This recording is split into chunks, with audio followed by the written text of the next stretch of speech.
everybody. We are live with another episode of Put a Fork in It, episode 17, with our brother from another mother, Douglas. What's up? How you doing? Guys, I'm doing great. I'm three tits to the fucking Mars atmosphere. That's how I'm doing. Fucking I'm drinking beer for the last 2 hours. It's been great. It's my first day of vacation. Cheers. Our Dextron going on over here. Let me properly introduce my hometown what I'm now fucking with. Nothing but the best, What's Clark. up, everybody in chat? Happy birthday, Stoner. Stoner celebrating, I believe, his 26th anniversary of his 25th birthday. He's 25? No way. He looks old as fuck.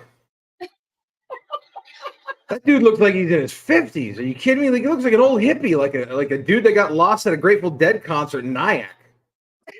He looks like Blanche from the Golden Girls, at least in the sheets. The hottest one of them all. That's slut. And what's up, everybody in the chats? What's up, Kamikaze? What's up, FM? Say me. I think that's it. Guys came to hear his handiwork with the intro, rock and roll. Yeah, that's what Dude, I'm coming for now. That's the first time I got to watch that intro like in its entirety. I really dig that, dude. I also like how Randy put it on his name at the bottom of the screen. It said "Fuck you, Paul." It's so good. We got to have Randy back on, man, because I want to get him on too. When he was on, I was drinking tequila and lemonade for like 3.5 hours. Yeah. I showed up like 10 minutes before we went live. I got home. He's so fun. Oh, shit. So what's up in the Youper today? Not a whole lot, Is man. It's Oh, Hooper. thank you, Hooper. Evan. The UP. I just call it home. Paul would probably have all the technical terms that we call ourselves, but I just call it UP or home. Not a whole lot. It was a beautiful day today. It was. I woke up this morning at like 2 a.m, and it was 40 degrees outside and clear, and it got to about 78 today. I went out for a nice walk, went into town, farted around. Been drinking beer for the last 2 hours. I mean, it really is. It's like the first. I have every Friday from the month of June and July off. It's how I'm burning my vacation time, and I think the 4th of July I have like a 5-day weekend planned out.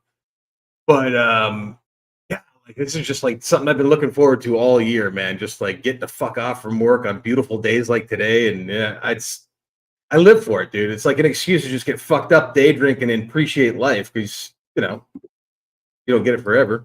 Why don't we do a little day drinking? Well, thank you for sharing your little vacation Friday with us. We're honored. You're welcome. Thank you. No, oh, you mean as being here? I get you what you're saying. Sometimes I misread things. No, thank you for having me. It's fun to be back. I was the first guest. I would like to point out. You were.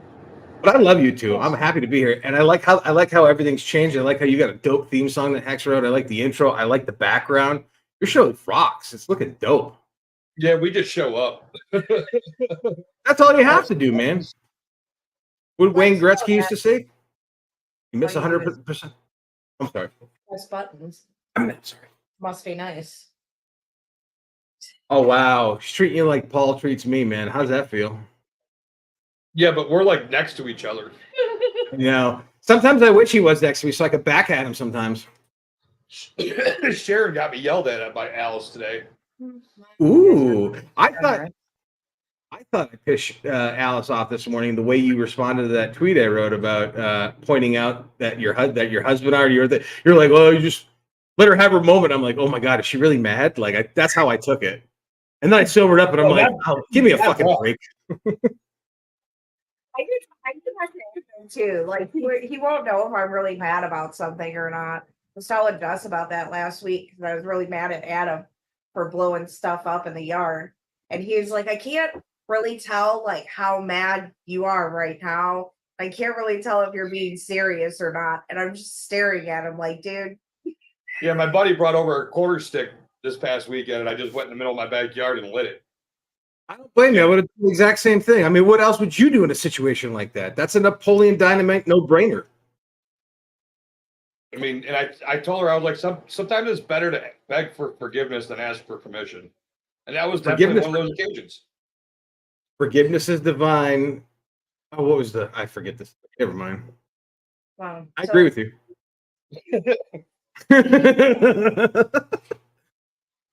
She's gonna get mad at me again.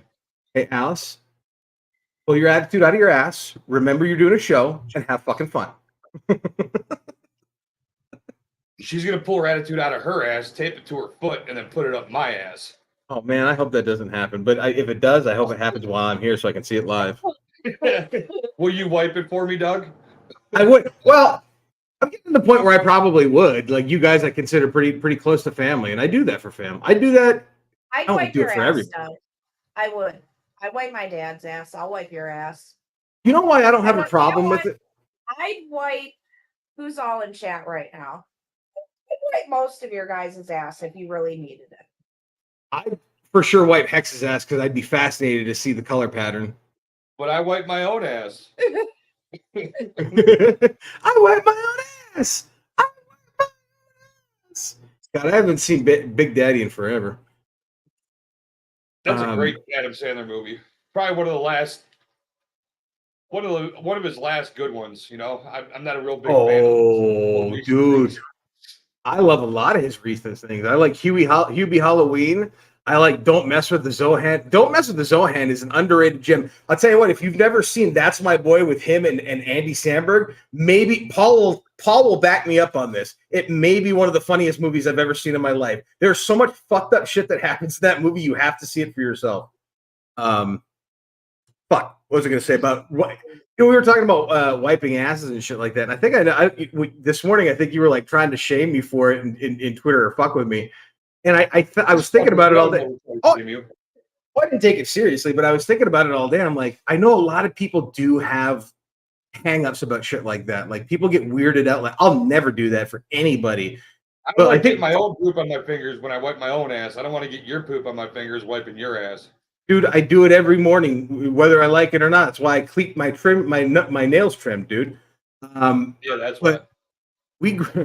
We grew up. Our dad was a registered nurse. We grew up watching. I watched my dad put a catheter to my grandfather when he was sick. So it's like that stuff like that. Like I've always just taken it as like that's you do. Yeah, it's part of life. Yeah, and it's what you do for the people you love. And if you don't, you clearly don't love them.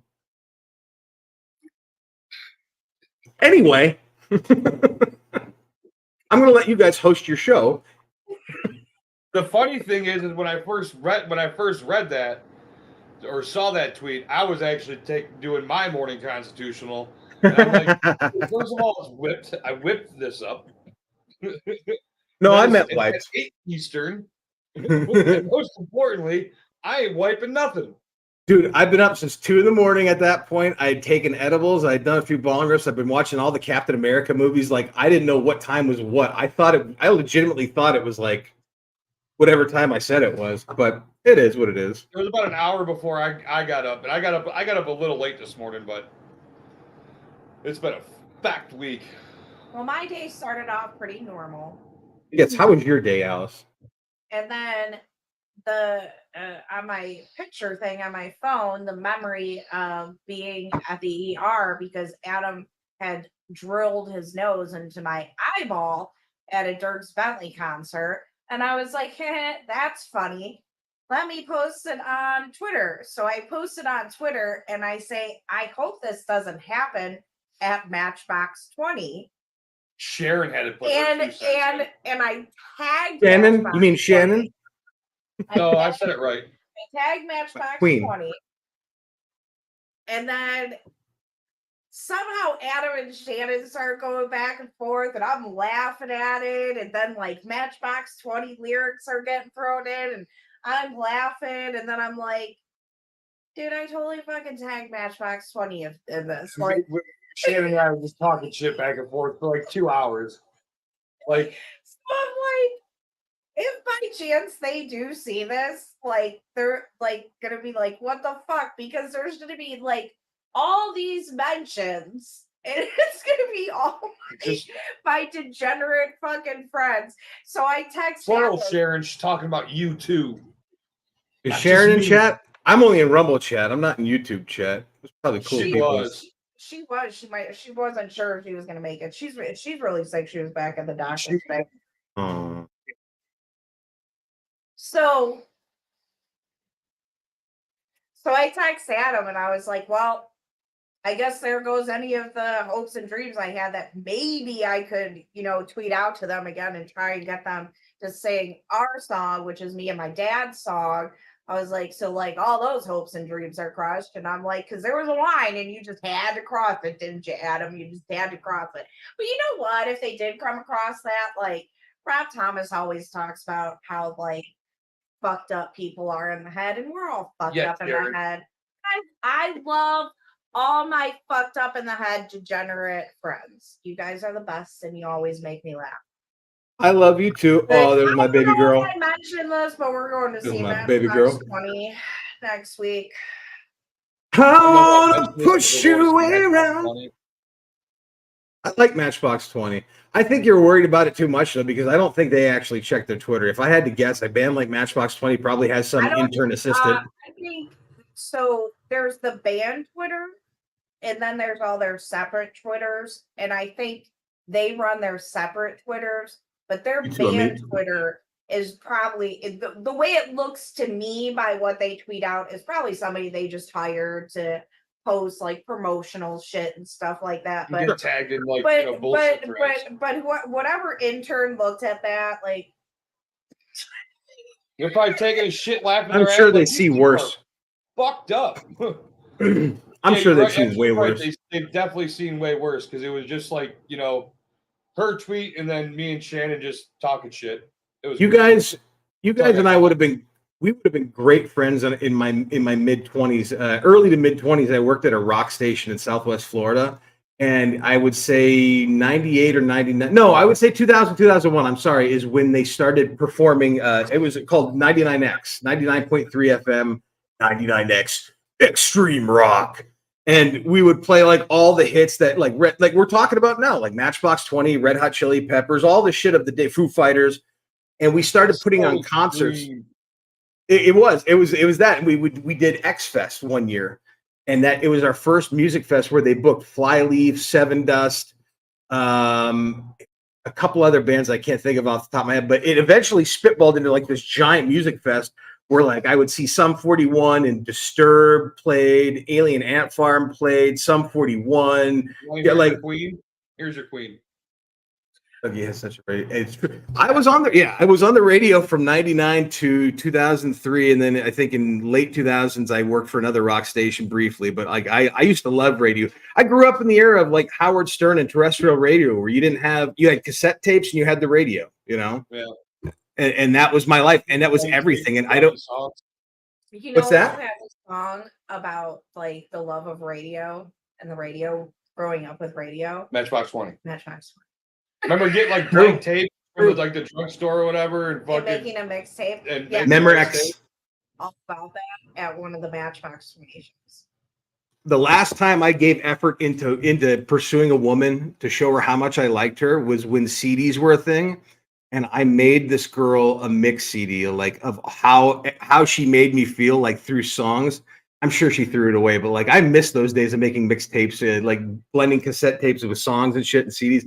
Those are some good days, man. You don't get that shit anymore. Kids don't understand how cool it used to be. I miss analog era. When riding your bike to your friend's house to see where all the other bikes are to figure out where everyone is. I want to get a bike. I'm actually been looking to get a bike because I've been seeing another guy I work with. He's been trail riding bikes like 10 speeds and shit. And I'm like, God, that looks. I remember being a kid riding my bike everywhere. I want to go back to that again. You want to know when I stopped riding a bike? When you got married? The day I started driving. Why am I going to ride my bike all the way over there when I just fucking drive? Gas was like $1.12 a gallon. Like, I mean, yeah, back then. Why did I ride my bike? Yeah. Oh my God. Well, back then it was It was a different memory. Yeah, it was a different time back then, though. Too, gas was affordable. It was affordable to do those kind of things. I remember our parents didn't have a lot of money to take us to like movies or buy us toys or that. Like it was special occasion gifts for that kind of stuff. But our parents every week always took us out somewhere, whether it was like to drive 100 miles to Green Bay just to see like beautiful farmlands and stop at a rest area. And mom would make like homemade egg salad sandwiches and we'd have a picnic. Like shit, like we called it no money fun, but like that's the era we came from, Yep. There used to be on one of the local news channels here back in the day. God, I can't remember his name, but he used to do like one take trips. You can still look them all up and find them. I can't remember dude's name. It's kind of aggravating me, but yeah, it would just be a one take trip where you could go. Special. But back then, a tank of gas would get you a lot further than a tank of gas will get you now. I was gonna say, like back then, our dad would, like I said, would take us on like 2.5-hour road trips where gas wasn't a factor back then, like it is today. I knew it was Neil. I knew it was a Z. Neil what? Neil Zerker. Zerker? He was just a local, not even celebrity, but like a TV personality. Yeah, like local. Like Big Chuck and Little John. Yeah, Big Chuck and Little John was the shit. Okay. Little John was much nicer than Big Chuck. The Prize movie. He came through Burger King like all the time. He was not that friendly. Little John came through a few times and he was really nice. And he came to my parents' store quite a bit. So speaking of Burger King, did you guys see the new McDonald's commercial? Mm-mm. Okay. Let me try and bring it up here. I've been tweeting McDonald's pretty regularly, telling them they need to get their shit together and bring the clown and the gang back. I miss the Grimace. I miss Mayor McCheese. I miss Constable Big Mac. I miss all of them. I want the Hamburglar. I remember when Stephen King's the remake of It came out. I was still in Florida, that first one, and I remember like clown fever. It was like killer clowns and creeping people out. And then McDonald's was like, yeah, we're going to take it away because people are afraid of clowns. I'm like, you're a fucking idiot, dude. That's the best part about McDonald's was fucking Ronald and the gang. All right, hang on. I agree, Forest Mommy. Why? Yo mec vas-y.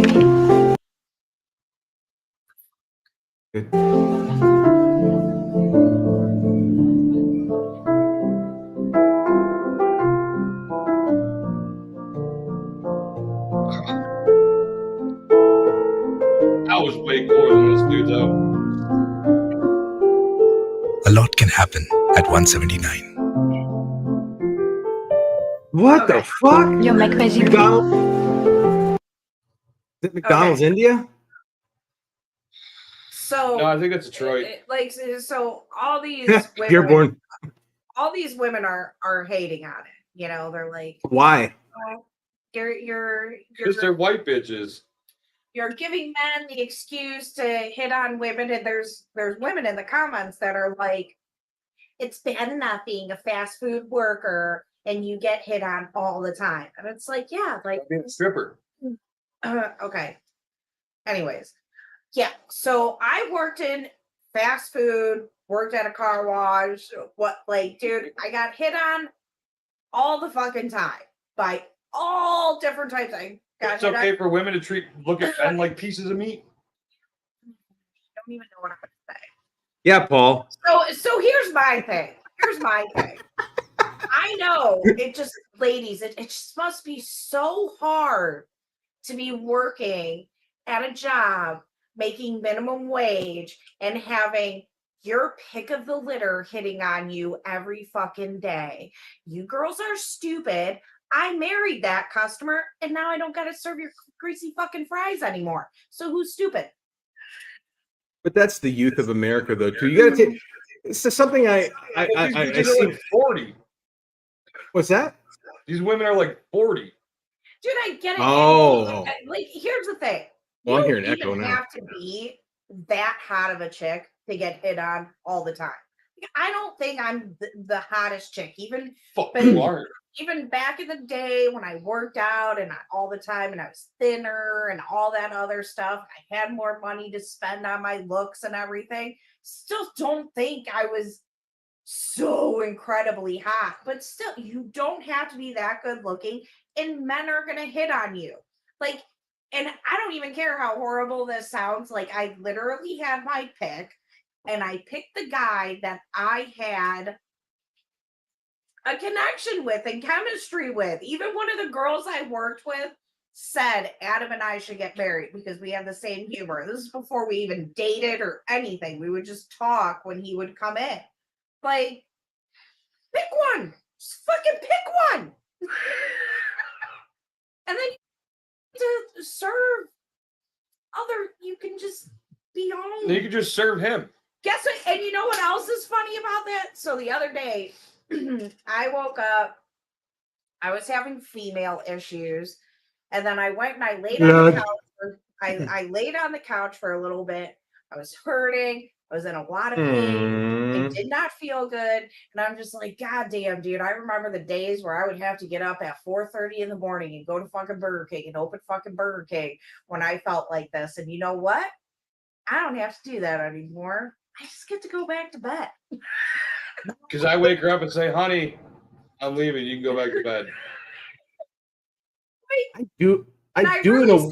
did I or did I not say that to you that morning? I was like, dude, I'm so glad I don't have to get up at the ass crack of dawn anymore. Oh, I love it. And do that shit. I fucking hate waking up. Can I tell you something? I'm sure I wouldn't want to do it for a You have living. to do a sit-up, dude. Oh, I wait. What's that? It means I have to do a sit-up. Oh, I got no problem doing sit-ups. Hell, I do yoga before I go out. I love stretching and doing sit-ups. You know, though, is as much as I don't think I'd want to do it on like a regular permanent basis, there's a part of me that wants to go back and work at my first job, just like at least for a day or two, just because as much as I know I probably would hate it, like I do kind of miss, because all I have is like 20 plus year memories in my head that I'm sure are like not that accurate, but I do have a lot of fond memories of being a dishwasher at a barbecue restaurant. And I would like to do that again. Being a dishwasher at Casa D'Angelo's. That was my first job away from my parents and the school system. Far worse than that, Stoner. Dude, my first job, I was a dishwasher at Sonny's Real Pit Barbecue. It's no longer a business. I think the last hurricane 3 or 4 years ago put the chain out of business finally.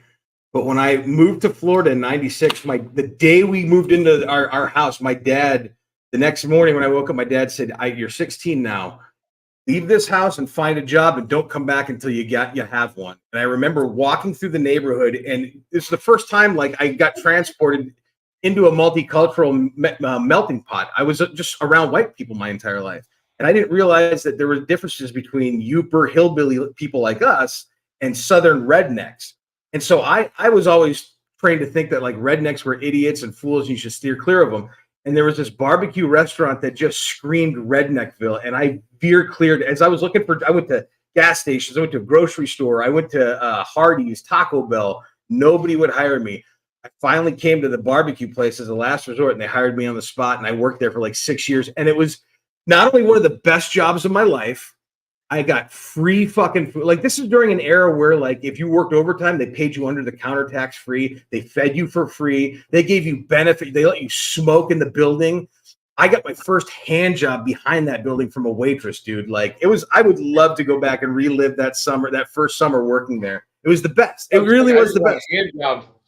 Dude, there was a black girl that was that did she like did the salad bar, like she dressed the salad bar and did all the produce. She let me play with her tits in the walk-in cooler, man. That job was awesome. It was like the best job for a kid growing up in the mid to late 90s, man. It really was. Oh, I love Sonny's. I worked at the public pool for my first real job. I was like 15. That's not a bad job. That's not a bad job. I had to get there early, put the ropes and shit in and all the dividers and shit. It was great because then you get, you're like, I was actually probably like 13, 14. And you got 17, 18, 19, 20-year-old, chicks as lifeguards. You're like, dude, it was a good gig, dude. I can't imagine being a boy growing up, being a kid, being a boy, specifically a boy, going through puberty today, trying to like tell a girl that you like her, like, because I don't, my brain doesn't compute how that's possible, considering how there's so many kids who don't believe in like gender or gender, like they all have different beliefs and different views. And I think back to like what we're talking about, that era of growing up, and it's like that was all it was like I knew. I mean, when I got older, I wanted it. I was curious and I fucked around, but like ultimately I knew like there's something about girls, something about boobs, man. Like I don't know what it is. Boobs and smiles and butts. And I mean, we didn't have butts back in those days. Horizontal It smiles, wasn't. vertical smiles, you know. Oh God, yes. Meat curtains, all of that good stuff. Yeah, I always knew I liked men. You No. ever have a What do you mean? You've liked other men? Oh, You know who I used to have a huge crush on, but now like I don't know. It's just like we're both married and adults, and it's just like I just don't get crushes. It's just so weird. But I used to have the hugest crush on Rob Thomas. I know that's shocking. I don't know. I mean, she likes ugly it could be, dudes. or you could say that you had you would be a lot weirder if you said you had a crush on like Adam Duritz from Counting Crows. You're like, that's a little strange. Oh yeah. Well, my parents used to say I was boy crazy, man, because like so many like rock guys would come on, and I would be like, "Ooh, he's hot. Ooh, he's hot." My parents were just like, "Oh my god, like, what is she gonna come home with one day?" And it's just like, "Oh, I know that's not like real life, mom and dad. I'm smart. I'm gonna come home with a blue collared, loyal, faithful hottie. I'm not stupid. I just want him to look like a rock star." I wish I had that mindset at an early age to where I knew what I was looking for. Like I went through so many different kinds of personalities, and I think it ultimately soured me to like wanting to kind of open up and like even explore the possibility of a relationship ever again. But it's when I think about it, like most of the women that I've gone for were like, I mean, I could break it down. Like they're like broken women, like women who grew up with that. And this isn't like shitting on them. It's not anybody's fault, but like almost every girl I dated like grew up without a father, and they were all goth chicks. They were all cutters. They were all fucking like I was attracted to a specific type of girl, and I think I tried so much to like identify that it just like broke me in the end. Where I'm like, fuck this, like. Women are crazy, but the reality is, like I only went for crazy women. You know? I never went for a woman who actually gave a shit. So You I don't know know, why I'm going to talk about that. I'm drinking a lot.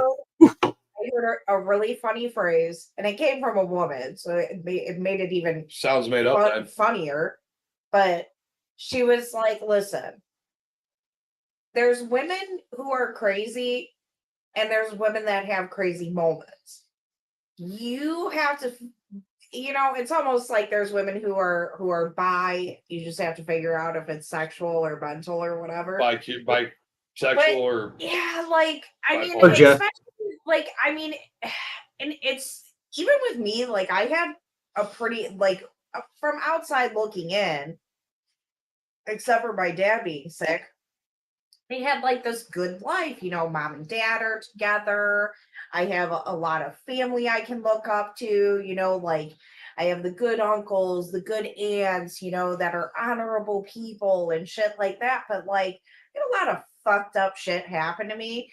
So Adam has to put up with some crazy, which is why a lot of times I'm like, I don't like. sucks because I'm a perfect angel. I don't have. Well, no. because another thing that I say is, I'm glad your mom kind of did the stuff that she did because it made you jaded enough to be with me. Because if Adam would have grown up in a family like I did, he would be so much better of a person than me. But I thought she was going to say that he is right now. he's so much better than me, man. Like I was a good kid. Like I was a really good kid until fucked up shit started happening to me. And then when my dad got sick, I was totally like, you know what? Like there's a really strong part of me that wants to be like good and follow the rules. And then there's this part of me that's like, you know what? I might not be able to walk one day. I might not be able to do all these things. So you know what? Fuck you all. I'm going to travel. I'm going to go to concerts. And like Adam said, I didn't have a hoe phase, I had a show face. I went out and did the stuff that I probably wouldn't have done had shit not happened the way it happened. How did we get on this subject? I don't know, but I got. Who cares? We're having fun. I know Daniel's here, and I think that the three of us have about the same amount of time interacting with Daniel, whether it be in chats or on a stream or whatever. I didn't know until he was on our show that he was actually like a karate, like Mr. Miyagi. Like he's a fucking karate dude, like black belt master type shit, teaches karate. Since he's a big fan of the Power Rangers, I was wondering, because you gotta at least be able to follow choreographs, even if you're not a martial artist, to play a martial artist have to pee again. on a movie or TV or whatever, right? Oh, yeah, it's like dancing. Fighting is like dancing. Right. So I want to know how many of the Power Rangers that he's met or came across he thinks he could beat up. So There you go, Daniel. How many do you? Well, I want us to take a poll because he needs a little bit to at least hear this before and then to think about it. Okay, I'm gonna not say- saying but he could definitely beat up the girls. And I'm not even saying that to be mean. I'm just saying, ladies, I Wow. love you. And Anybody you with a can Y chromosome could beat up the girls. It's just a guy. That's one of them dude roundhouse kicks to the temple, man. It's not gonna go. That's kicking her in the no. crotch, man. It ain't gonna happen. Punch her in the uterus. I'm gonna say 0 because Daniel strikes me as the kind of martial artist who wouldn't even entertain the idea of fighting. Like he would go with peace before anything else. It would be a last resort, like Kane from Kung Fu. I walk with the wind. I was gonna say the yellow guy. That's what karate's supposed. Why would you say? Don't you think you'd get beat up by the Asian dude? Wait, what? He's Asian. Wouldn't it be awesome if Daniel Black Ranger was black was and the Iron Fist? the Yellow Ranger was Asian. Hey, real quick, because I don't know if I don't know if we're on the side. We're all over the map right now, but we're on the subject of karate and shit. And I don't know if Adam or you paid attention to my Twitter this afternoon, but like I found a pawn shop today in my local town that I wasn't going to stop. I wasn't going to stop at this place. I hadn't been to a pawn shop in years. And as I was driving by in the window, there was a poster of Mr. T's headshot with the gold chains and the mohawk. And it said, "I pity the fool who doesn't stop in here and check out what's what." And I'm like, motherfucker, like it put it in my head how I've been talking about the A-Team recently, how you and I were talking about it recently. And I'm like, man, I really want to get like the A-Team action figures. And for whatever reason, I'm like, it's a pawn shop. Maybe they got toys. I'm going to turn around and I'm going to go back to that place. What's going on? Oh my God. Is this him? Go, go, Power Rangers. That's exactly right. Plus, most of them are taller than me. See, I knew it. I'm right as always. Your action figure, Daniel. Look at that. No shit. That's funny. That is great. See, we get our kids. That's not just screens, Paul. You fuckstick. Is Paul here with us? No. Oh, But okay. he'll hear fuckstick twice at double speed. So that's funny in itself. Nice. I think Daniel. I bet you Daniel could beat up a couple of them dudes, especially the ones that are just like the entertainment martial artists. Well, that's where I was going to go with what I was talking about. Like, because he jogged my memory with martial artists, but like, I found this pawn shop that I went back to and found it wasn't a pawn shop. It was a pawn shop, but the guy who bought it was a guy our age, from our mindset, kind of. He grew up in the 70s and the 80s and the 90s, and he's basically turning it from a pawn shop. He's got a few like used power tools and some chainsaws that are in the corner. The rest of the shop is Nintendo, Sega, Atari, all kinds of 80s toys, wrestling toys, action figures, hobby shit, comic book stuff. And he's got all this rare shit. I ended up buying shit that I never thought I'd see again in my life from like my childhood today. I spent more money than I probably should have today. But he pulled out a tote. I told him, I said, "Look, dude, I wasn't going to ever, I've driven by this place a million times. I had never intended on stopping by because I don't give a fuck about a pawn shop." I said, "Your fucking Mr. T poster pulled me in." And he said, "It's funny. You like Mr. T?" I'm like, "I do. I love the A-Team. It's one of my favorite things as a kid." He said, "Hold on a second." He went to the back and came out with a big tote tub, like a plastic bin. opened it up and pulled out all 5 of the original A-Team action figures from the 80s, brand new in the packaging that he just bought from some local collector. He looked them up. I said, how much do you want for them? Thinking I could get them for like a steal. He's like, they're going for over $600 online. I'll give it to you for $500 for the set of 5. I'm like, fuck that. I said, that's too much money. But he pulled out more tote bins and showed me some of the retro stuff he bought from the same person. He had fucking Chuck Norris. Do you remember Chuck Norris and Rambo were cartoons when we were kids? Do you remember that? He pulled out the action figures from the cartoon series. I didn't know they made the action figures from the cartoon series. I got it. He had a Chuck Norris action figure for like $60, brand new in the package. It was one of the coolest days to take a trip down memory lane. I didn't mean to cut into it. You brought up Daniel martial arts, and it hit me. Chuck Norris. The Chuck Norris action figure was awesome as fuck. It was a great day. I'm drunk as fuck, Alice. I'm more of a showman. I can fight if I have to, but usually try to reason first. Dude, I saw this crazy video. What, Daniel, that's called being an adult. I saw this crazy video on Twitter the other day. It was like of these like kids. I mean, they had to have been 10, 11 years old. They're fucking, dude, they're like, they got like these like square boards, like 30 feet in the fucking air, and are getting a running start and climbing up stairs built out of people and doing like 720s and kicking these boards and breaking them and shit. I could do that. I was like, what the fuck? I could do that. My mom could do that.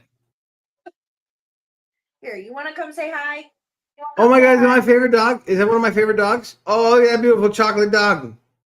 She's got pretty eyes. She's got such pretty eyes. Doesn't she have the most beautiful? Scar and I call them almond eyes.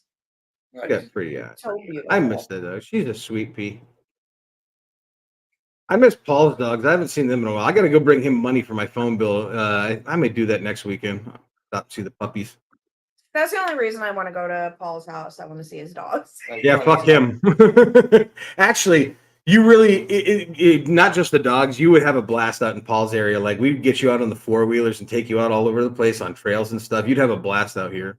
Matter of fact, I think I said like the 4th of July falls on a Tuesday, and I've got a 5-day weekend, and I've got an eighth of mushrooms, got 1 hit of Molly I've been saving for over a year, and I'm debating whether or not I'm just going to go balls to the wall in celebration of our country's birthday and just get.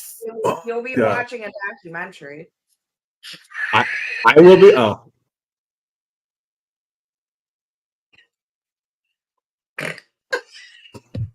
She snorted. You guys heard it.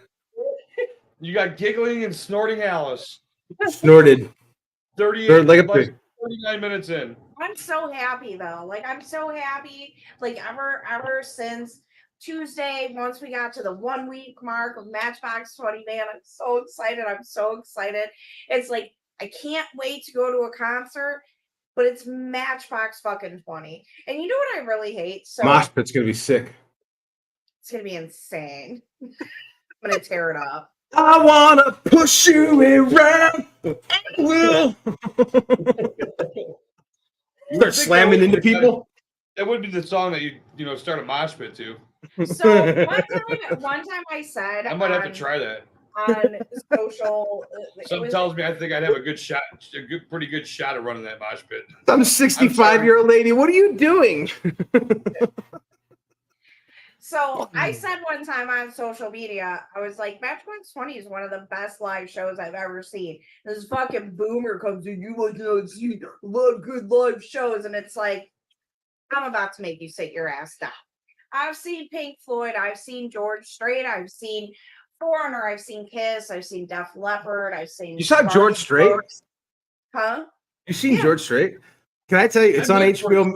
It's not HBO Max anymore. It's just called Max now. But like one of the, I've seen a lot of greats, and the thing for me is when it comes to concerts, like there's a lot of factors that go into it. Like obviously, how do they sound? But then there's what's the energy of the crowd? What's the energy of the band? And with Matchbox 20, there's this energy between the fans and the band, and you feel it, and they sound amazing. The first time I saw them live, I will never forget. We were in the car after the show, blaring Matchbox 20, and my friend is like, it just doesn't even sound the same anymore because they're so good Yeah. live. Like, ask Adam. I listen to Matchbox 20 a lot, and 9 times out of 10, I'm listening to their live shit. This is just it's And fucking Rob Thomas would be like, "How you doing out there?" And Alice is in our living room going, "Fucking great." I got to know how George Strait was. oh my god, dude. He's amazing, and he sounds great live, and it's like I said, there's something between him and the audience that happens. And George Strait is just one of those people, he's just all out there on his own. Like, Not me, Stoner. The dog needed to he's- take a he's piss. somebody I include in lists because he's just a list of his fucking own. There's just people, bands, whatever, that are that great. They're just out there on their own. And yeah, he's fun. I love Pure He's Country. fun. He's good-hearted. Like, just, I mean, he's what you expect a country concert to be. So You is see- Kenny Chesney, which he I didn't wouldn't want to mind go seeing- to. I wouldn't mind Kenny, seeing Kenny. Kenny Chesney was good. He was I like, wouldn't "I'm mind not seeing going-" Kenny Chesney. For years, he was like, I'm not going to Kenny Chesney. I'm not going. He's just going to sing all of his new stuff. I don't like his new stuff. And I'm like, dude, he puts on a great fucking show. Like, it's just one big party. And then I got us cheap ass tickets the day of. And he was like, oh. And he had the best time. It was a good time. They're good Owen shows, opened for man. him. That was good too. Jake Owen tried stealing a dude's girlfriend right from the fucking crowd. I guess the chick was up dancing and shit, and the dude was just like sitting there, and he like in the middle of the song, he's like, "What are you doing, dude?" Like, He's just like, stop. he's like, "Honey, come on down here. I'll dance with you if he won't." Yeah, Adam dances with me. You know what I was thinking about? That's how she got busted in the nose. Because I was drunk on a hill dancing, and like I was in front of him. He one was out of three behind is me, bad. and I turned, and his nose went right into my eye, and I'll never forget. And my nose is bigger than her eye, so according to maritime law, my nose has the right of way. His nose. It was Dirk Bentley, and the next song that he played after me getting smashed in the eye was "Tipping on Back," which is about drinking. Pretty sure I peed on her that night too. Did pee on me that night. that's why I had that reaction, Doug. It's God damn it. I got peed on So twice. they only sell 24-ounce. That beers makes that makes this picture even more funnier. The one with her with the patch over. It wasn't a patch; it was a washcloth being held on by sunglasses. Oh my god, that's funny as shit. Wheelchair. I was walking into stuff, and my friend's like, "You have to sit in a wheelchair," and I'm like, "No, I'm fine." She's like, "You're not." Dude, like, just sit down. She's like, I'm not even trying to. Her guide eye you." is still fucked up from that, but my nose is okay. I would hope so. Yeah, I mean, my nose is okay. Can I tell you? I never miss smoking cigarettes, and then I see people start smoking cigarettes right as I have the perfect amount of beer in me, and I'm like, God damn it, I miss smoking a cigarette right I'm about now. sorry, and I do Oh, good. smoke a lot when I drink. And Paul's you know worse. what? You know what? So we got these fume sticks, and I actually really liked them. And we had quit smoking for a while, and I was using Now I'm going to take a pee break there, Stoner. and I was You need a using milk the jug. fume the fume sticks, and dude, I can't find my fume stick, and I'm so pissed because I don't really like smoking. It's kind of gross, but when I'm drinking, I'm like, fucking, I don't care. I'm just gonna smoke and be whatever. And we got the door open and the fan going. It's really nice out. It's like really nice out here. I miss smoking cigarettes as far as like the nostalgia of the life that I thought I was living. Like a bulk of my cigarettes were smoked like while I was nodding out on opiates, like on my front porch. I would spend hours just listening to podcasts, chain smoking one cigarette after another, just kind of standing like a zombie, like half in and half out. I literally would do that for hours. And then I finally got it out of my system, and it's like one of those things where like I did it for almost 20 years, and I remember loving it. I remember getting something out of each cigarette I smoked. And now I love it when the I'm smell. drinking. I love it when I'm drinking. Oh, it goes hand in hand when you're drinking. It goes hand in hand when you're drinking. It's a perfect marriage. It's a perfect marriage. But now it's one of those things where it's like every now and then somebody will light one up around me, and it, depending on how the air catches the drift of the fumes, like I'll either really be kind of like sexually enticed by how you get that smell, that certain first cigarette smell that just kind of romanticize the memory. And then I'll get stuff like where I get with Paul, where we're driving in a car together and it's cold as shit out. And Paul's like, hey, I'm going to light up a cigarette. Cool if I roll the windows down? I'm like, I guess I got no choice. And I got cold wind and just dirty cigarette smoke blowing in my face. I'm like, fuck, this sucks. It's weird. It's weird to have that perspective. I'm sorry. I need another beer. I'm going to keep talking until Adam comes back. Though. Or you talk. I guess we're boring FM. Oh, I'm sorry, Forrest Mommy. I didn't mean to not.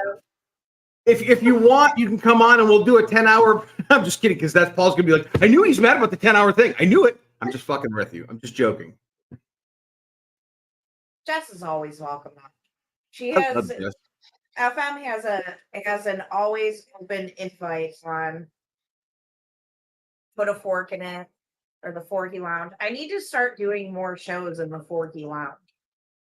Well, Paul said something to the effect of that we were invited on Scissor Me Timbers. Is that correct, or is that bullshit? Oh yeah, like you guys have to dress like women.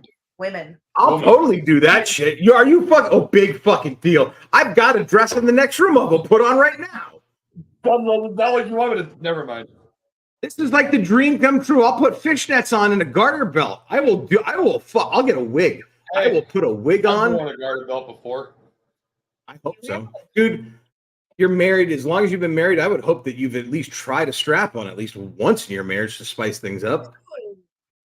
What do you mean, ew? I mean, you don't, not like that. I mean, just slap it across his face in dominance. You thought I was talking about the butt? No, that's disgusting. Get your head out of the gutter. Doug. This line you do not. Pegging have, is a proper nomenclature, please. You must have never heard my line that patriarchy is cool, but only in the bedroom. Well, yeah, that's what I'm talking about. If it's so cool, you want to have a little taste of that. You know, that's matriarchy.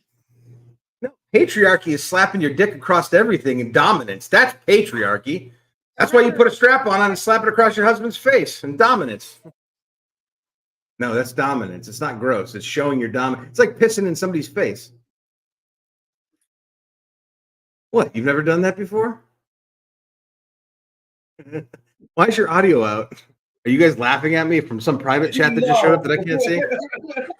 Because I'm too drunk right now? I'm sorry. I'll stop talking dirty. I'll stop talking dirty. I'm not that. Oh, no, I'm drunk, but I'm not drunk to where I can't put two words together. I'm getting there. I might be late for work tomorrow. In fairness, before we started, I did tell Alice, like, I'm gonna start slowing down drinking water. She's like, no, I want you to keep drinking. So it's on her. Speaking of, I gotta go get one more beer. You guys talk much. I'd expect nothing less, Douglas. I love you guys so much. He's gonna grab one more beer. Maybe grab two. I will. Grab two. Oh shit. You're a mess. Oh, so what's up, chat? Yeah. How's the chat doing tonight? Still there? Yeah, Shannon's apparently into pegging. Oh my god, dude. Can I tell you, if Shannon wasn't married, I would let her peg the fuck out of me. I really would, as long as I got to slap those big fucking saddlebags. Damn it. You know she's married, right? Yeah, that's what I said. If she was married, literally, he did preface it correctly. Kinda. Like matter. I'm speaking hyperbolic. I'm being hyperbolic right now. The word I learned once. I hope I'm using it correctly. Doug didn't choose peg life. Wait, I didn't even see what it said. Put it back up there. That fuck has to use YouTube. I can't. The one before this. Doug didn't first choose, not choice, stupid. Peg life chose him. That's true. Well, this is stoner we're talking about, man. I mean, I'm sorry. He's in his 60s. My bad. Happy birthday, bro. Oh, his fingers slipped a little bit. That's fine, Shannon. You don't have to be. I'm just saying, like, I'd be down to do anything with you. A lot of names today for a lot less than that, Sharon. I got called an asshole by two different broads on the same thread. You know what's funny is God, how man. often my mom said dumb broad. I'd say that. I remember the first time I realized it wasn't cool to call a woman a broad. I was 27, working at the school board down in Florida, and this lady came on the dock where I was working. I worked in a warehouse loading trucks, and one of these business ladies from the school board came up the dock, and she was pissed about one of the fuck ups somebody made in my department, and she came up with this attitude and started chewing us out early in the morning. And this lady, I've never met this lady. I'm like, look at that. I said this out loud, not even thinking. I'm like, look at this broad talking to us like she's married to one of us. And she got in my face. It's like, you ever call me a fucking broad again, I'll pull your fucking nuts off your butt. I'm like, oh, I guess I can't call women. And Doug, you need to behave when I come on, or I won't be able to come out. Oh, I'm gonna behave. I'm just fucking around right now. I'm drinking beer. I'm not gonna be like that when you come on. When you come on, it's gonna be a legitimate guest kind of thing. Relax. I know your husband will be watching. Legitimate guest on a well-formatted Nerd. show, not a couple of Nerd. drunks drinking. We are That not form- a well-formatted show. By the way, Neither are everybody, we. please, damn it, how do I put the link in here? Please retweet our episode from last week with Kyle. It only has 389 views, and I thought it was a really good episode. So, but I don't know. I feel like some of you are really starting to get off on our really drunken episodes with people. I'm paying attention to these views now, you degenerates. Yeah, the broads, though, Stoner. That's what I'm saying. Bringing up the fucking '97 World Series. So I don't know if we've talked about this yet, but we're going to see Matchbox 20 next week. Are you going to see Matchbox 20? Get the fuck out of here. I used to listen to those guys back in the day. So excited. You know what's it? Wait, who are our guests for next week? Next week, we have First Shot with an exclusive for his for a recap of his couple-week trip over there in Europe. And St. Michael's going to come on and join him. So, Hey, oh my God. Okay, so next week, we have First Shot who's coming back from Europe, but then we're going to have me who saw Matchbox 20. And I'm not saying, but I'm just saying, like, Europe, Matchbox 20. I feel like I'm the one who's I feel like I'm the one who's kind of winning. Have you guys ever seen those movies Hostel and Hostel 2 where like the Americans go over to like Europe and they start partying with like European babes and think they're going to get laid, and then they get basically sold into like this murder slavery thing where like there's this whole industry in Europe where like Americans and people from all over the world get kidnapped while on vacationing there, and like it's like a murder club where rich people pay to like murder people however they want. That's what I think about when you guys say like versus in Europe. I'm like, I just hope he doesn't get kidnapped. Or like the movie Euro Trip where he gets drugged and molested by some queer French guy and has to drink absinthe to make out with his sister, just like in Euro Trip.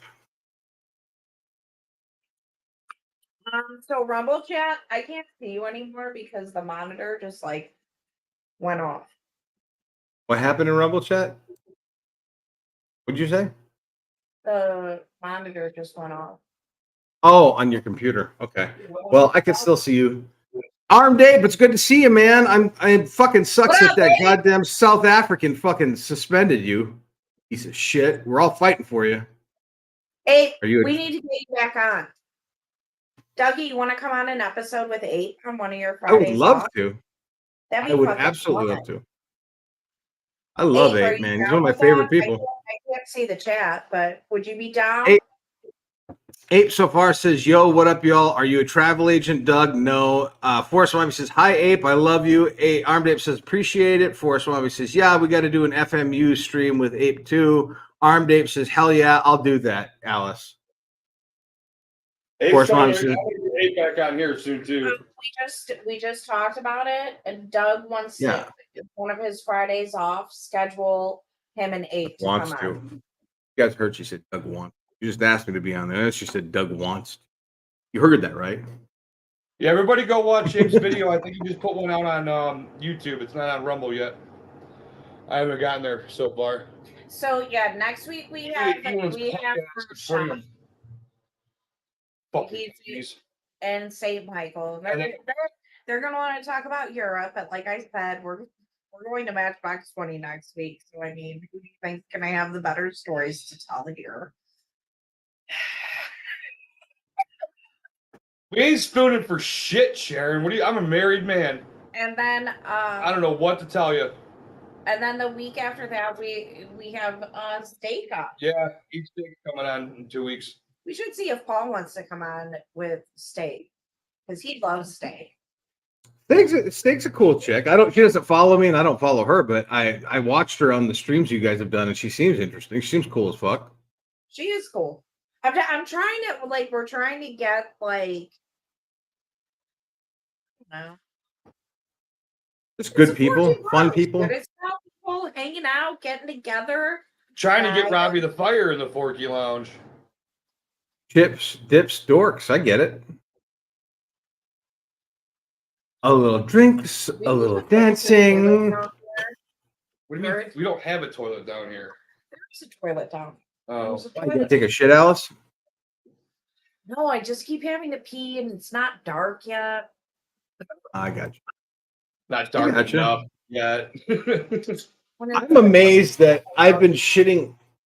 Been shitting what? I'm amazed that I've been shitting with myself. What I could have said. I'm amazed with myself that I've been shitting on my coworker for the last year and a half because every time we get out of work, I usually see him stop at the gas station right by where I live, and he picks up like a 6-pack of Milwaukee's Best. And every time I see him do it, I'm like, "Do you have no taste?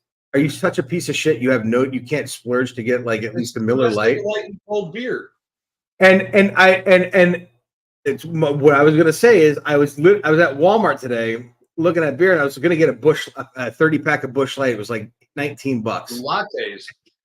And I'm like, I remember that's what I'm thinking. I'm like, yeah, it's a good beer, but like it doesn't really fuck me. It doesn't get me drunk, and I have to drink a lot of them. And I'm like, fuck it, Milwaukee's Best Light, 96 calories, 30-pack, $13.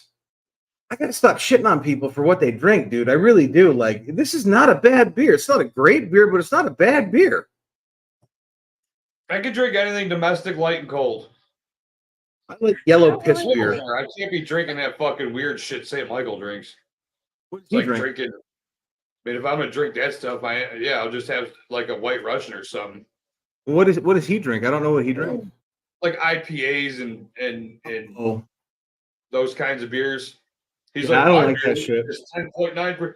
Christmas ale is a big beer during the holidays, and it would be on draft. And when I would play softball, we'd go to the bar and everybody would have to buy a round, and we would chug race.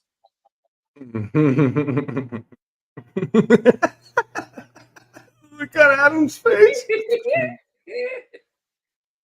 I love such a good You know what? human being. I'm just gonna wait until you rewatch this. So you'll see. You already put it back up. You already put that up.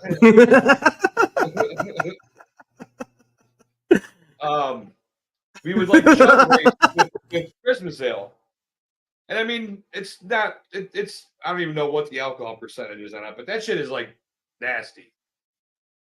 Christmas ale is disgusting. Sorry. Well, what Christmas ale? Who makes it? What are we talking about? Great Lakes. See, I've never had Great Lakes beer. Now, when you talk about not Christmas ale, but like Sam Adams makes a winter lager that only comes out in the fall and the wintertime that I enjoy that beer quite a bit. Yeah, that's the only kind of like beer of that variety besides Honey Brown that I enjoy. I like you. I like yellow piss beer for the most part, but Pilsner, dude. But every now and then, like I said, we came to visit you guys. When I saw that Tall Boy Honey Brown, I'm like, fuck, I haven't had that since I was 20. And then I had it. And I'm like, this I like. I like certain flavored beers. It just has to be made right. I'm not big on IPAs. That fucking what's the thing I drank a couple weeks ago? I was an all day IPA. I can't remember who made it, but I did it on the show. It was garbage. Like I paid $10 for a 6-pack, and it tasted like fucking dick cheese. It was disgusting. Yeah, I can't do that shit. Doug, what are you doing June 30th? Are you available? Let me bring up my calendar right now. We are talking June 30th is Friday. That is 3 weeks from tonight. nothing. I'm completely open. Armed Ape, you busy June 30th? You want to fuck? You, me? Let Alice and Adam watch in the corner. Have you ever seen you've seen Trading Places? Long time ago, but I love. I do That's love how that Trading was Places. going. We're coming to, or like Coming to America. Mortimer, we're back. That was always one of my favorite parts of Coming to America is how they threw that little shout out to Trading Places in there. The what? Huh? Get that roach. Why you gotta give me the look? I didn't give you a fucking look. I'm trying to hit the joint. All right, so what I'm going to do temporarily is I'm going to put in the 30th, put a fork in it with Armed Ape just as a temporary placeholder in case I get so fucked up I forget. If Ape's available. Yeah, if he's available, I'll totally do it. Whatever. I got it in the calendar now, so I don't You forget. just said as long as we don't go 9 hours, dude. Shut up, I'm Force gonna have to Mommy. work the next fucking day. You're all Didn't hit we're a all hole. able to be far enough away from Matchbox 20. Yeah, I agree. There shouldn't be a 9-hour fucking show. It should be a well-formatted show like my brother has beaten in my head over the last 2 fucking months. I agree. God, I miss your voice of reason on Twitter, dude. You have no idea. So listen, let's clear the air here. I know Paul's not here, but I really don't care. I'm just fucking with him. I really don't care. I'm just fucking with him. What was great about that is you could at the beginning you could tell Paul was like trying to keep up with the show, He was trying to stay tired on as fuck. schedule, and then he's like, and then finally there was a point where he's just like, fuck it. Yep. He starts drinking. It's because he's been drinking. He's like me. It's the summertime up here. It's beautiful. Like you can't help but drinking goes hand in hand with doing yard work, with being outside. And that's what he's been doing on his days on Saturdays. Like he'll do the show prep and then he'll go out and do yard work and just drink beer all fucking afternoon. And he just at some point during the show just gets to that point where he puts his hand on his fucking chin like that. We didn't hit a hole for us, Mommy. Hilarious. You did. He thought it was going to be great to have the ladies of SMT on Sibling Holy Reverly. shit! I can understand the thought. It wasn't great. Dude, it was no. Oh, it was must see TV. It didn't get a lot of views. It was must see TV. But you think I care about views? The thing is what? He got views, so he should shut the fuck up. Me? You talking about me? Tell me what to shut. I ain't gonna shut the fuck up. You shut the fuck up. I don't give a shit about views, man. I don't care. His brother. That's who I'm talking about. Oh, okay. Yeah. Forkey. He does need to shut the fuck up. I agree. I thought it was Pete. Pete. Oh my God. Topher's mom, the dog, he is dying. I feel so bad. Who is Topher? Petey. And why do you know somebody named Topher? I dubbed him Topher. You met him. He's who rigged the chair that Paul fell in. You met Topher. Topher and don't Marcy. remember. But Topher is a man of not many names. We call him Baldwin, Baldo, Balls, Baldy, Rainbow, Bright. Wait, is that the dude? Is that the dude who hit my vape pen? Like I got him fucked up. He came on the show a couple times with you guys when he was at your place. No, okay, I'm thinking of a different guy. Yeah, it was. Topher's been on the show. He's bald. He's got a goatee. He's got hair on the side of his head. Bald up. Yeah, I know who it is. Hey Shannon, what's up, Mama? Here in Rumble. I mean, hey Shannon, how are you? How are you doing, Cruel Spark? Now we got two married fucking woman.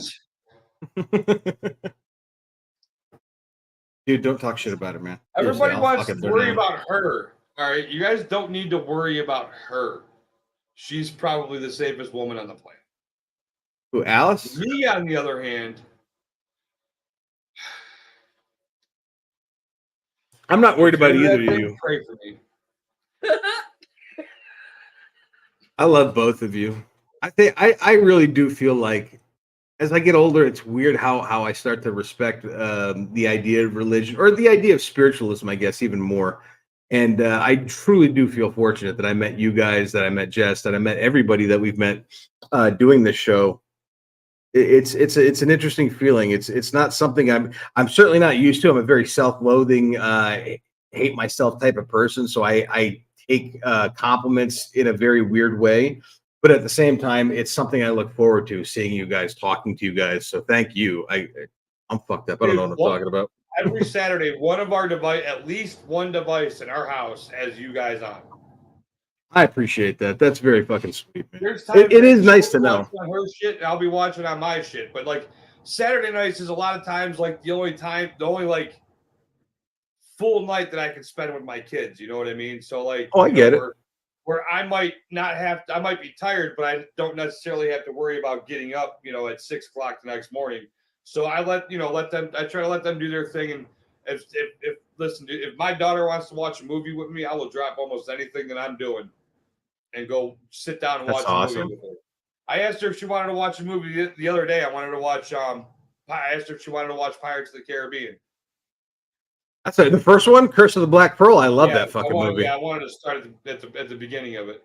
That movie is so fucking good. Kid-friendly movies that are really cool, That first one is fantastic. I saw that in the theater when it came out. I love Curse of the Black Pearl. That's a really, really good flick.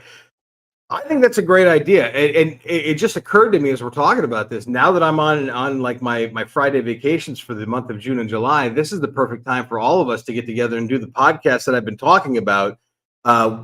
After these messages, we'll be right back, where we get together on a Saturday morning. We don't have to get together early, but sometime Saturday morning, and just for like an hour or hour and a half, go on YouTube and do like a watch party where like. On YouTube, if you go on YouTube, they might be on Rumble. I haven't searched on Rumble, but there are people who take or they have VHS tapes that they recorded from their childhood, like from the 80s and 90s. And there are guys who will upload 4.5-hour blocks of cartoons from the 80s and 90s with all of the commercials still intact.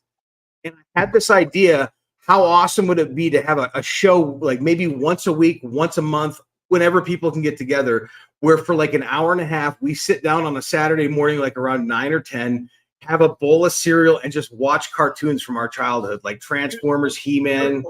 Just nostalgic as the cartoons, the shows themselves. Yeah. I would love to do that so much, man. That's like my dream. Like me in the winter.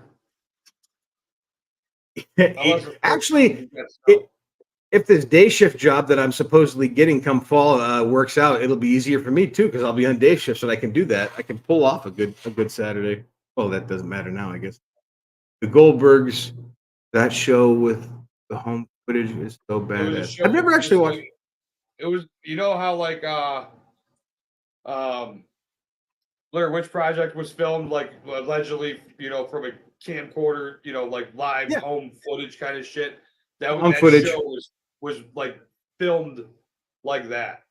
The Goldbergs is supposed to be like found footage. I've only watched one episode. It was the one that Robert Englund reprised his role as Freddy Krueger. It was like a throwback Nightmare on Elm Street episode. I don't know, producer Paul. You tell us. Yes, I've been listening the whole time. Great show. Hi, everyone. Girls on 9.5-hour streamers, biggest show ever. Whoever got them you're such a dickhead. You are such a dickhead. Yeah, and that's the thing. That's what I was going to say before. Like, I'm not Paul. Like, Paul's the one who's like, that's our highest rated, our biggest show, man. Like, over 2,000 views. And he told me that. I'm like, that's cool. Like, that.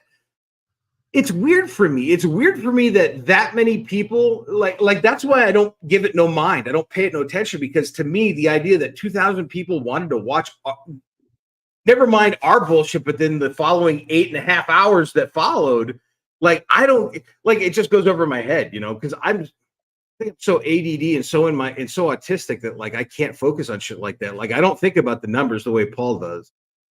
But it is impressive. It's just so strange. I'm sorry. I'm not sorry, but you know what I mean. God damn it, Shannon.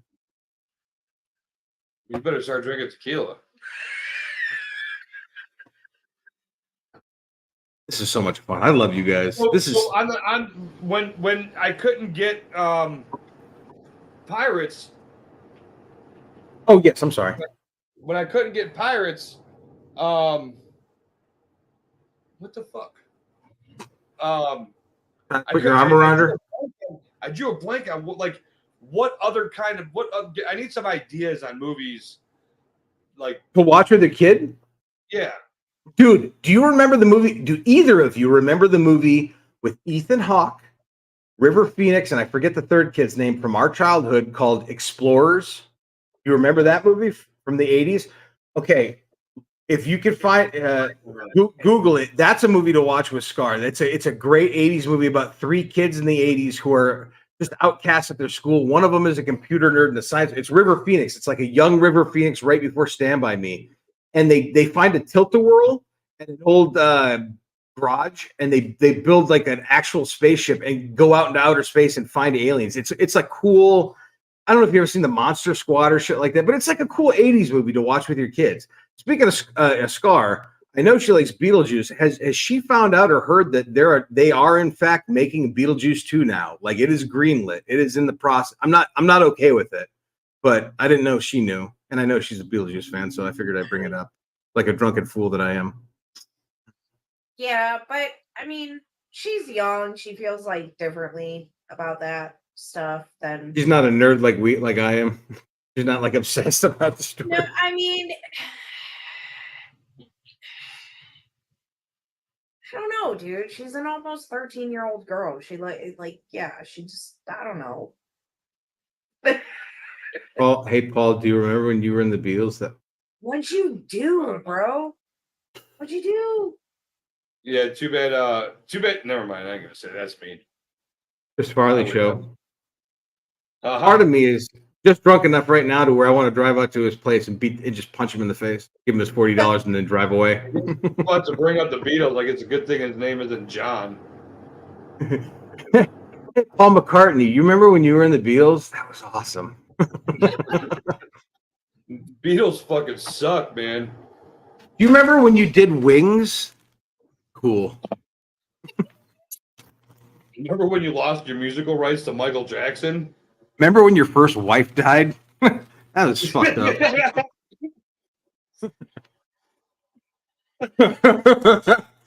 Jesus. You guys aren't supposed to laugh at that kind of stuff. Hey, man, let me tell you something.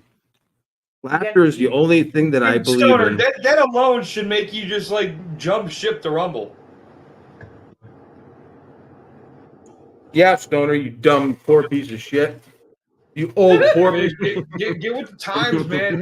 Get some hybrid and go to Rumble, man. Some hybrids.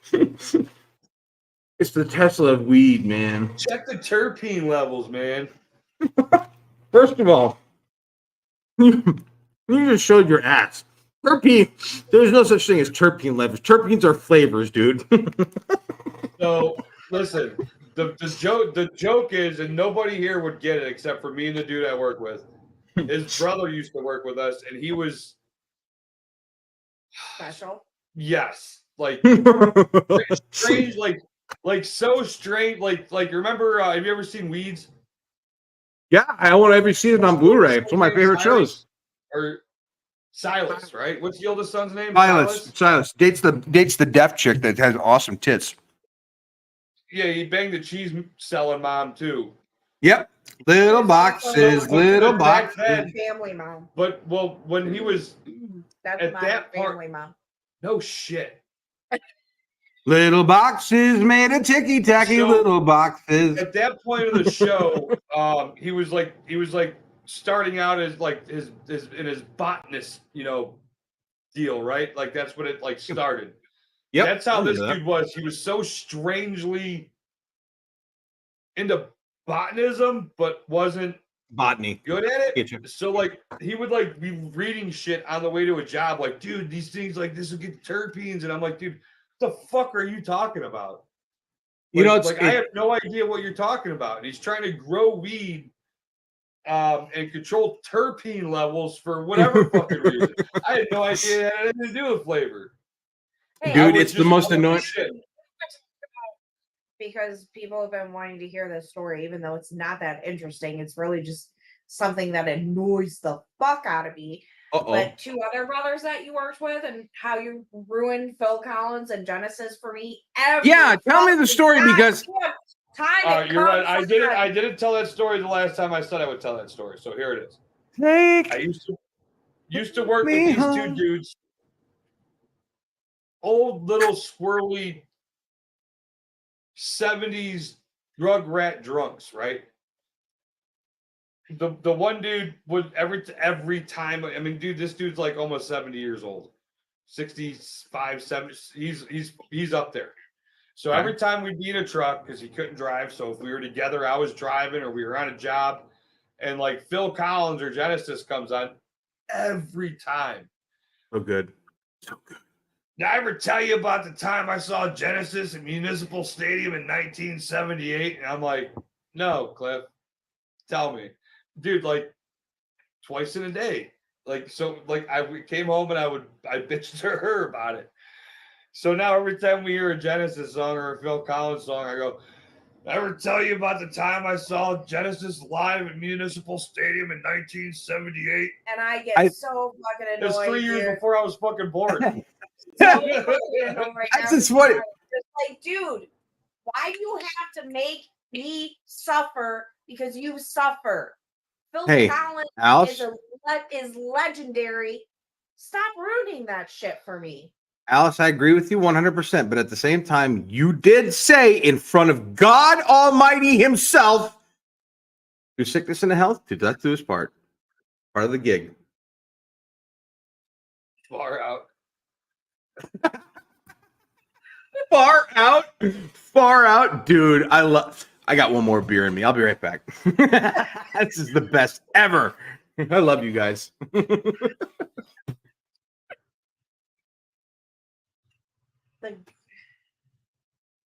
Paul just walked. The Stoner's comments are getting blocked.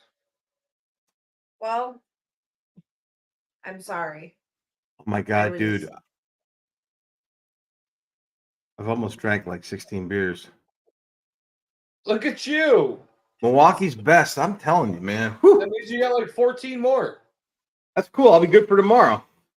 I don't plan on drinking Sunday during the dinner and a movie. During the feel like shit all day tomorrow. St. Michael. Make sure you have to go buy more beer tomorrow. I might. But I'm not going to drink on Sunday when St. Michael comes on for dinner and movie where we have foie gras and caviar that he's requested.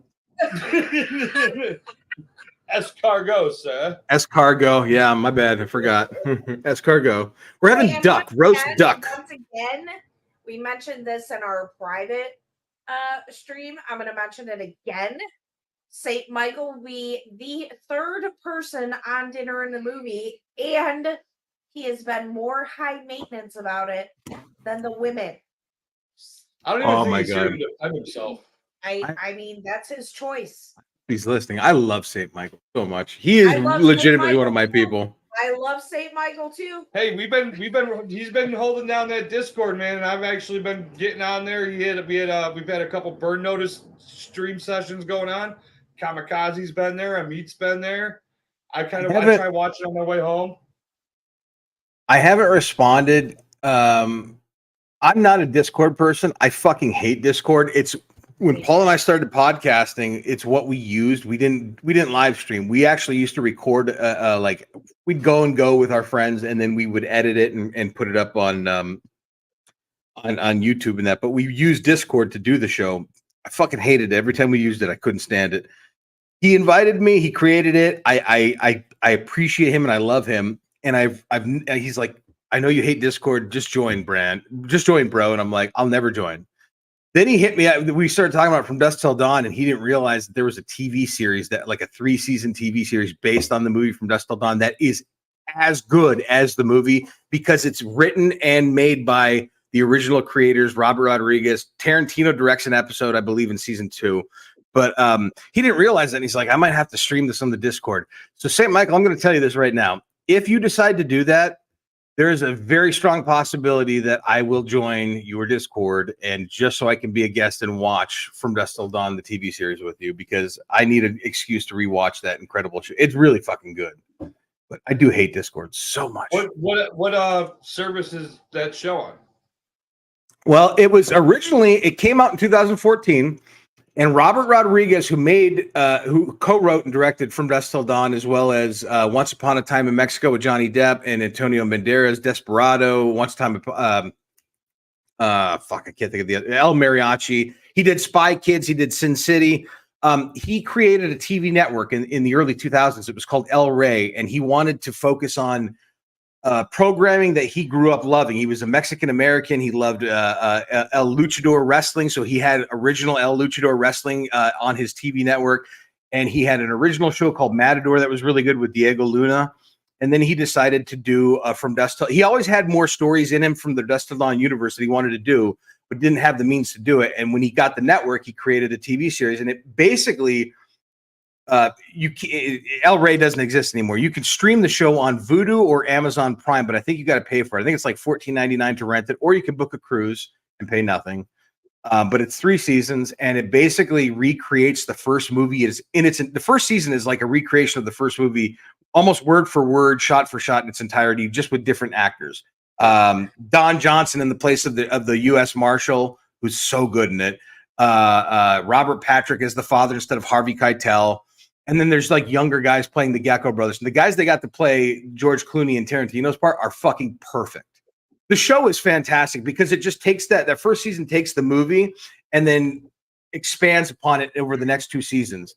I'm nerding the fuck out over something stupid. I'm sorry. And Alice is laughing. I have no idea. I'm sweating like it's warm. I'm sweating like a fat fucking pig right now. I'm so drunk. He was doing something. He was doing something, trying to pull. Looking at porn. Pull you up? Was she trying to pull you up? Oh man, we're going off rails. No, not really. I'm still kind of here. I'm coherent. I knew what we were talking about, but I'm having so much fun right now. Who cares? Yeah, you knew what you were talking about. No one else fucking knew what you were talking about. At least we did. From Dusk Till Dawn. We were talking about From Dusk Till Dawn, but let's bring up Matchbox 20. That's more important. I get it. We might get in trouble for this. You might on YouTube. Oh, anger is a gift. Make sure Boy King Grayson has be money back. That's great. Hang on, we're gonna.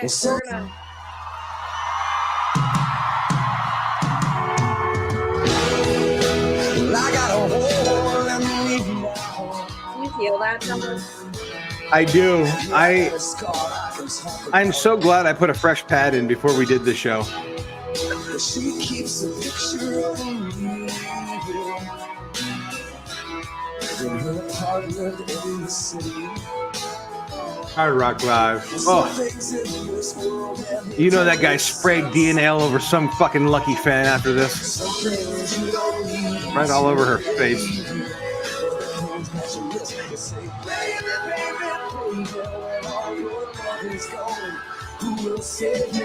Oh, Armed Ape, I'm not getting anybody yeeted off YouTube.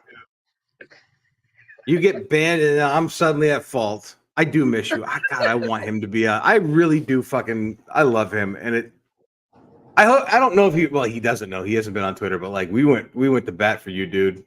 Truly. I fucking so angry that he's not there. I love that. I love Armed Ape. Like, obviously, I fucking love Armed Ape. He's high quality. That's not the beer talking. It's very high quality. I want a high quality V-neck shirt. Oh, he says playing the music will get you yeeted off of YouTube. You played Matchbox 20 music. So, well, good thing we're on Rumble too. So, no. We just played a little clippy flip-flop clip. What about karaoke? Is that copyright issues with karaoke? We'll do a karaoke version of it. Pull it up. Well, let's do karaoke at the Forkey Lounge. You can get karaoke on YouTube. Can you do karaoke on YouTube? Yes, you can. I've downloaded a lot of karaoke YouTube videos for when I did karaoke on Fridays at Ravens. Speaking of, there's karaoke tonight at the Ravens Nest and a fish fry. I might have fish after we're done here. I might sober up, get some fucking fish, and sing some karaoke tonight, people. I might make a turkey sandwich and some French fries or a burger. Burger sounds really good. Turkey sandwich sounds good. Thank you, turkey sir. and pepperoni. Is that who angered? Oh, that's turkey Stoner. Anger is a gift. Don't I make a good hot turkey sandwich? It's the bomb, dude. It's seriously like okay, Shannon. It's one of those weird. Like it's good when you're not drinking, but it's like one of those like at the end of a night of drinking, just like a soul food for like a drunk. You know what I mean? Like I do. It's a I grilled do. cheese. It's a grilled cheese with turkey and tomato.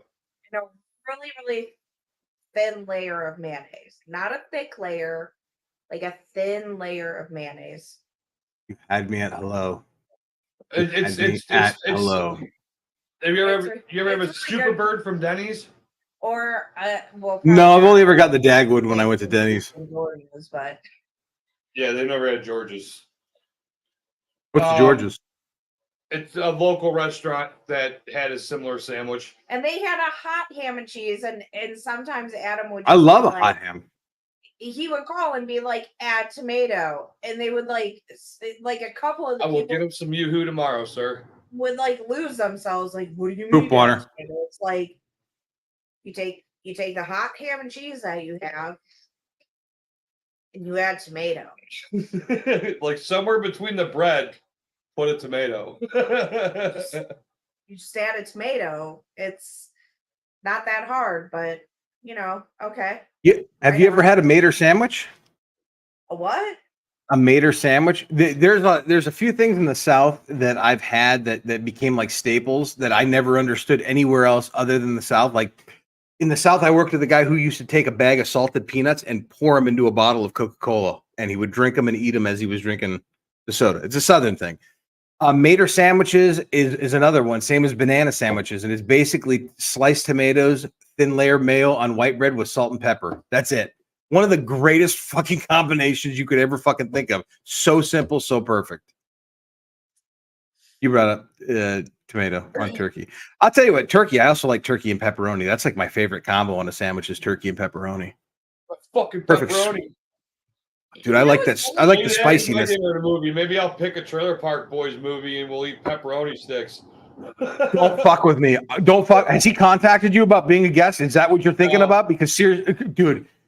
I'm thinking about it because of St. Michael and his fucking Sweet 16 style fucking pick for Paul. Dude, bro, pick. Ask Adam to be a guest on the show. I know you're booking that fucking show, Paul. Ask Adam. I want to watch Trailer Park Boys so bad, or Food Bar, either or. No promise. Oh, I'm sorry. Put up a poll like St. Michael. I have like 17 movies.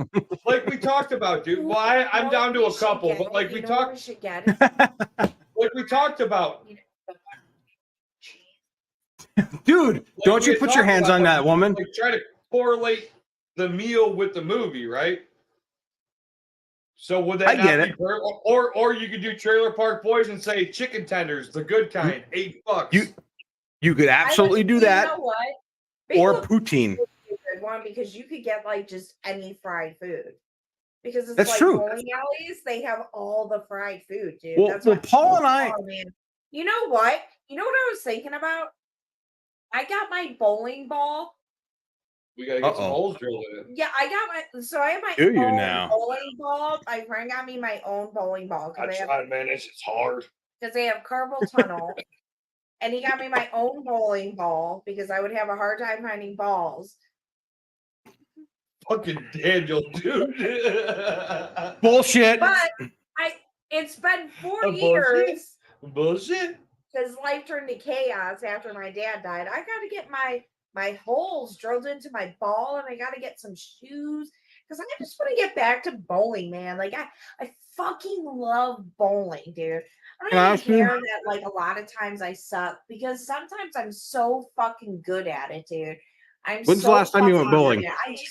I love it. I love the atmosphere. I love the people. I love the food. Like I love everything about bowling. You know what I don't like though? You know what I don't like though? What's that? Is when Adam and I go bowling and some hoochie mama is like all up on her man in front of her kids, like grinding on them. That was kind of gross. That was. When's the last time you guys went bowling? You're bowling in Parma, that's why. Moon over Parma won't be up tonight. When's the last time you guys went bowling? A couple years. No, we went last year. Where? We went with Topher and Marcy at that little bowling place where we did the MS bowl. That was like 2 winters. Your multiple sclerosis bowling? It's It's been Never like a bowled- year. Yeah, there was like a Rotary Club or something that had a bowling fundraiser for MS awareness. So her dad had it. You guys must be better at. Evil.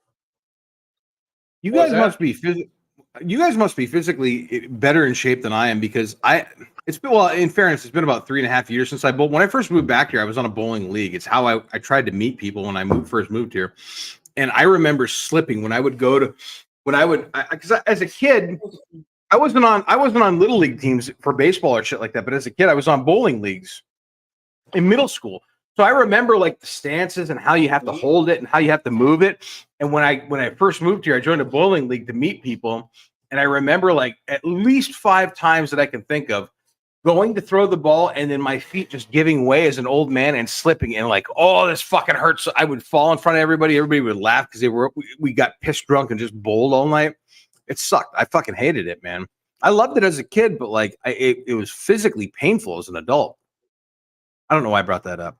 Well, I'm not drunk or anything. It was after I did some plowing because we had already made plans and shit. We already had reservations and shit. And so I'd either gone salting early that morning, or I was, Salting? up to like, huh? Salting? Is it what you said? Salting? Yeah, like in the wintertime. Oh, in the winter. Okay. Gotcha. So like I was tired and I started drinking. I think we bowled 3 games, but yeah, like I was spent after those games. Like, you chuck like a 10-pound ball, 100 times, that's gonna get fucking heavy. Do you ever look at yourself on streams or online when you're posting now that like the age we're at? I normally it's weird like with technology, I figured out how to like Complaining of my songs. Wait, what? I'm sorry, I didn't hear what you said.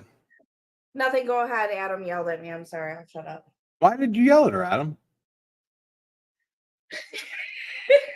Anyway, today was like thank you, Sibling Rep. Whoa, Adam, great shirt. I knew it. I fucking was waiting for Paul to say something. I'm like, God damn it, man. The way the N and the Y really kind of curve out around the tits is awesome, dude. Fucking go Navy. What are we? Why are we watching us? I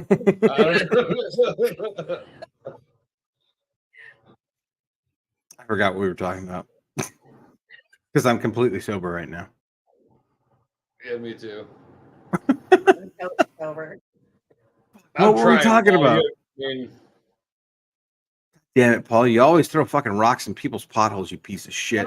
Oh, there you go. Good thing I only got 12 beers left for tomorrow. I can't get too fucked up. That's what I'm saying. You're gonna have to go to the store. I'm gonna feel like shit tomorrow to make sure you have to go to the store tomorrow. Here I was, like on the search for like the lowest calorie light beer for the best price, and Milwaukee's Best was just sitting there for $13 all along for a 30-pack. Do you like bowling? You want to come to Ohio? Go bowling with us? Kamikaze, Dude, even if bowling. First of all, Kamikaze, welcome. It's good to see you, brother. And number 2, even if you don't like bowling, go to Ohio. They've got Sheets and they've got Rallies and Fago, and that's all you need to know, dude. Forkeys are in Ohio, dude. Oh, and the Forkeys. Plus, you used to see the world's tallest black guy. Well, Texas in closest. Ohio, Gary Coleman's forearm is in Ohio. Adam's getting these sheets Monday night, so I have it for Wednesday or Tuesday. I'm sorry. I want a cheeseburger from Sheets with a fried egg on it and boom boom sauce and a black and white cookie. Sauce is the shit. No fucking kidding, man. Rallies, Kamikaze. Oh, Rallies. Everybody's seen The Big Lebowski, right? No, nobody's seen it. Never heard of it. The movie, I think the first scene that the shirt is in is when they're on the cliff. Nobody's seen it. And they're spreading Donnie's ashes. And the dude is wearing a shirt that says Medina Sod. Oh shit! Now you're gonna make me do this again, yo. Armed ape. The dude is wearing a shirt that says Medina Sod on it. Well, Medina Sod is a sod farm here in Northeast Ohio, where a lot of landscape. Thank you, sir. A lot of landscapers get sod from. There is a framed.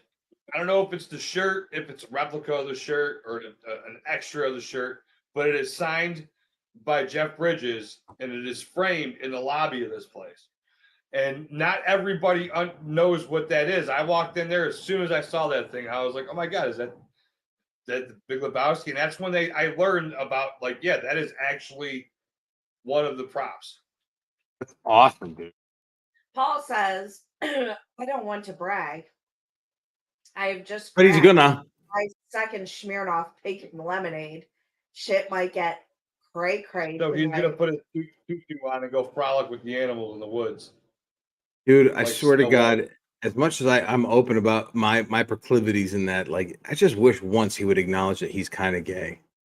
Paul, Smirnoff pink lemonade. Paul. Seriously, dude. Paul, I tried being a Fuck, man and tagging you queer. in this on Twitter, but I just want to know: would you wipe Doug's ass?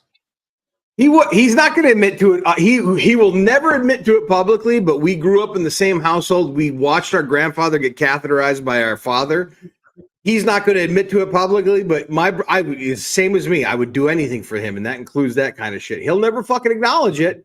I don't expect him to say anything in the fucking chat, let alone acknowledge it. But he told would. me on a late night stream once that he would give up his life for your life. I'd give up my life for his life, and I'll tell you what. This isn't. I would do the same for. There's only like a handful of people in my life. I think 5 or 6 that I would actually give up my life for. My brother, John, my mom and dad. I'm not gonna. Well, the other 2. Now But, he's like, Paul, yeah, for sure. huh, Shannon? Now he's Paul. Yeah. What happened? Of course he would. We're brothers. Shannon knows. I'm trying to be respectful and behave. I don't want Shannon to come on as a guest and then I fuck up. So I'm trying to curb that shit right now and just be an asshole.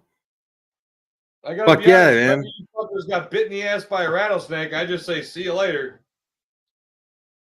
Paul is like my Vin Diesel, man. It's not Olive Garden. It's family. I'd wipe your guys' ass. I've done it before. I'll do it again. I'd wipe This your dog is ass laying on both of my feet. because I love you and your I think family, I'm and because I'm adamant curious. about it, but I would. Of course you would. What are you curious about? I'd wipe You yours said too, you wiped dude. your ass. Adam, I'd wipe yours too, man. And then I would tell stories on a podcast about how hairy yours was or how not hairy hers was. Asshole, not the private part, Alice. Jesus, get your head out of the gutter, you fucking creep. So fucking mighty. Forest mommy, I will do anything for Paul. Make me sick. I'm just kidding. Oh, this is the best. It's the best night ever, man. Tomorrow night's show's gonna suck. Well, no, it's not gonna suck. John's gonna be a guest. No, It's gonna be you're gonna fun. go get more beer.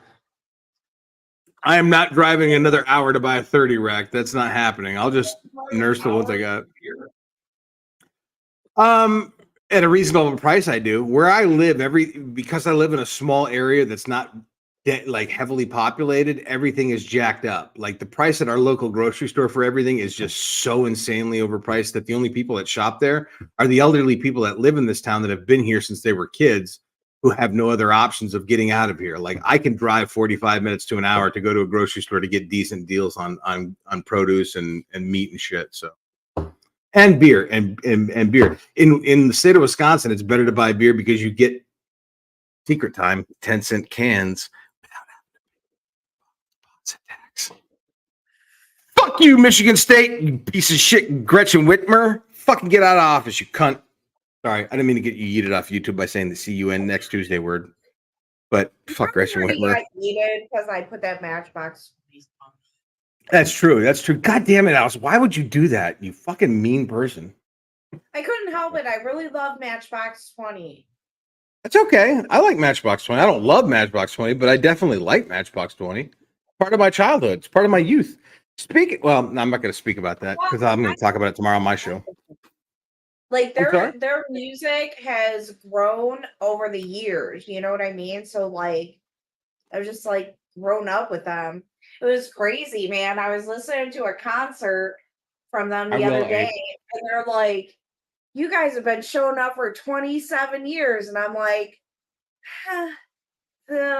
yeah, it has been 27 years. Thanks. Damn it. Thanks, bro. Do you remember your 21st birthday? I do. I remember. So do I. So do I. And it's wild to be 43 and be like, God, man, do I feel like some days the best times are behind me? Like, I know good shit's always I don't around feel the that corner. way. I'm gonna have grandbabies. No, you may. I'm never going to have that. So I have to find alternatives to make myself happy. I'm never going to get milestones like that. You should get pets. Yeah. I That's should also get a new the- president who doesn't make it so expensive to live in this country. That'll help too, because it'll help you feed your pets. Well, can Just I? get a little pet. Like, I understand if you can't have one where you live now, but like maybe some fish. Like, I could see you with some fish. You know what I want? Just You know what I can see my. chilling with your fish, Doug. Like, I could totally see that out of you. Just chilling with You your know, fish. And then if you could get like a little cat or a little dog. And you guys would just be chilling, watching movies, and they would be the happiest fish. They'd be the happiest cat or the happiest dog because they'd be like, look at this dude, man. He's just fucking chilling with me. He loves me. I'm his whole life. Yeah. You would be able to say, I was somebody's whole life. you know what I would want more than That's what you fish? get out of animals. I want a pet turtle. Specifically a pet tortoise, one of the ones that live like for 100 years. But I used to have a turtle when I was in my 20s, and I ended up giving it to a friend's kid as a present because they needed something. But the other day when I was walking after work, I was walking down this back road, power plant road, not that far from where I live. And there was a painter turtle, a very big painter turtle in the middle of the road. And I'm like, holy shit, this dude's going to get fucking hit by traffic. Like, I love turtles. I genuinely love turtles. I'm a terrified of frogs, but I love turtles, obviously. And I picked him up, and he just started like immediately. His head and his legs and feet like went into his shell, and just a stream of piss started falling out of the shell. I'd never seen anything like it before. And I pulled him out of the middle of the road, and I walked him across to the swamp, and I put him down, and I looked at him. I turned him to try and see his face, and he was so scared that like you couldn't see his beak. He had retracted inside, but like I think about that. Like I would love a pet turtle, but I would never ever want to like keep one in captivity. I'd feel weird. What are you drinking, Adam? Whiskey and Dr. Pepper, 24 flavors, I call it. Clown Yeah, sweat is what I call it. One time I thought Adam just had a glass of Dr. Pepper and I drank Yes. some of it, but it was Yeah, I put more whiskey in here than I wanted to. So fucking gross. it Dr. was Pepper is the wasted Dr. disgusting. Pepper. And I was like, I'm gonna die. Dr. Blasphemy. Dr. Pepper Actually- is what pedophile is. It should sponsor pedophilia. That's what Dr. Mountain Pepper is, the Dew is drink of actually- pedophiles. You're supposed to mix whiskey with Mountain Dew. Real technically, you're not supposed to mix whiskey with anything. Maybe some I was just ice. about to say, what the fuck are you talking about? Whiskey's good on its own, bro. Yeah, I just I'll get some hot pipes, and yeah, I just don't feel like having that night tonight. I drink, especially if it's like if I'm doing. It's weird. If I'm doing shots, it's one thing, but if I'm just sipping on a glass, like that's my main drink. I get some hot pipes like hell because I drink. I don't know if it's I drink too much of it too fast. Well, that means you get drunk too, and ain't much wrong with that. Do you like any liqueurs, like sipping liqueurs? Is there anything like that you're particular? I'll sip on bourbon. I'll put 2 ice cubes in a glass and just sip on 3 fingers of bourbon.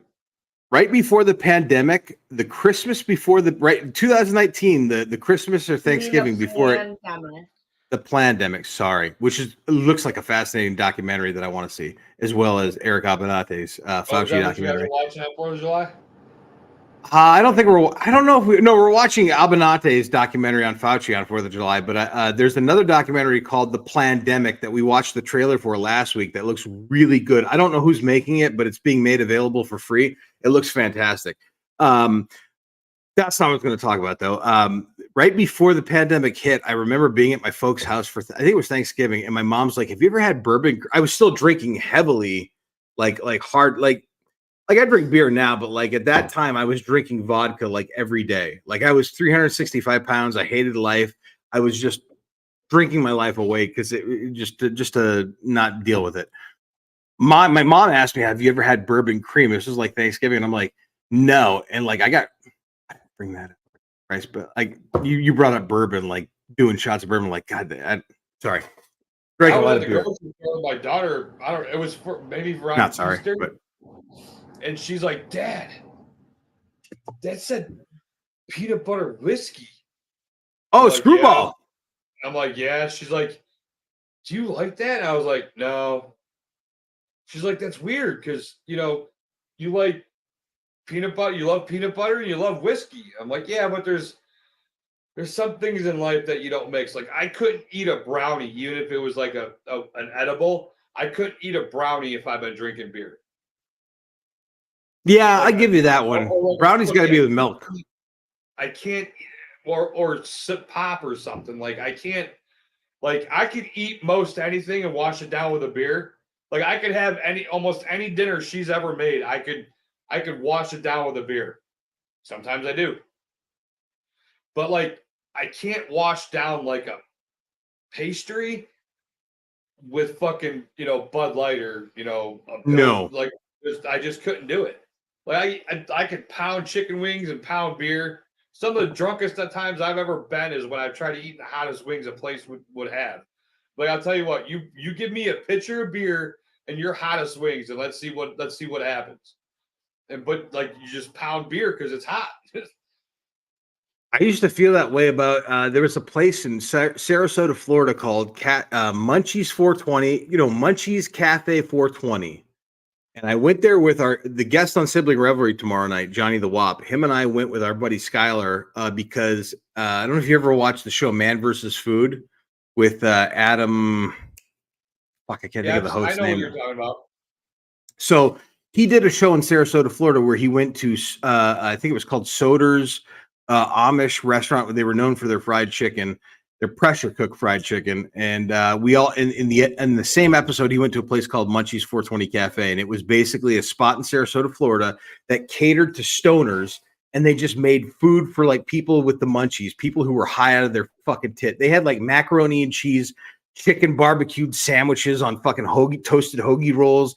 They had deep fried Twinkies, deep fried Oreos and shit like that. And they had a challenge that Adam from Man vs. Food did on the show. And it was like a ghost pepper wing challenge. It was like eat 20 ghost pepper wings in under 30 minutes, get the meal for free, get a shirt and all this shit, and like get the bragging rights.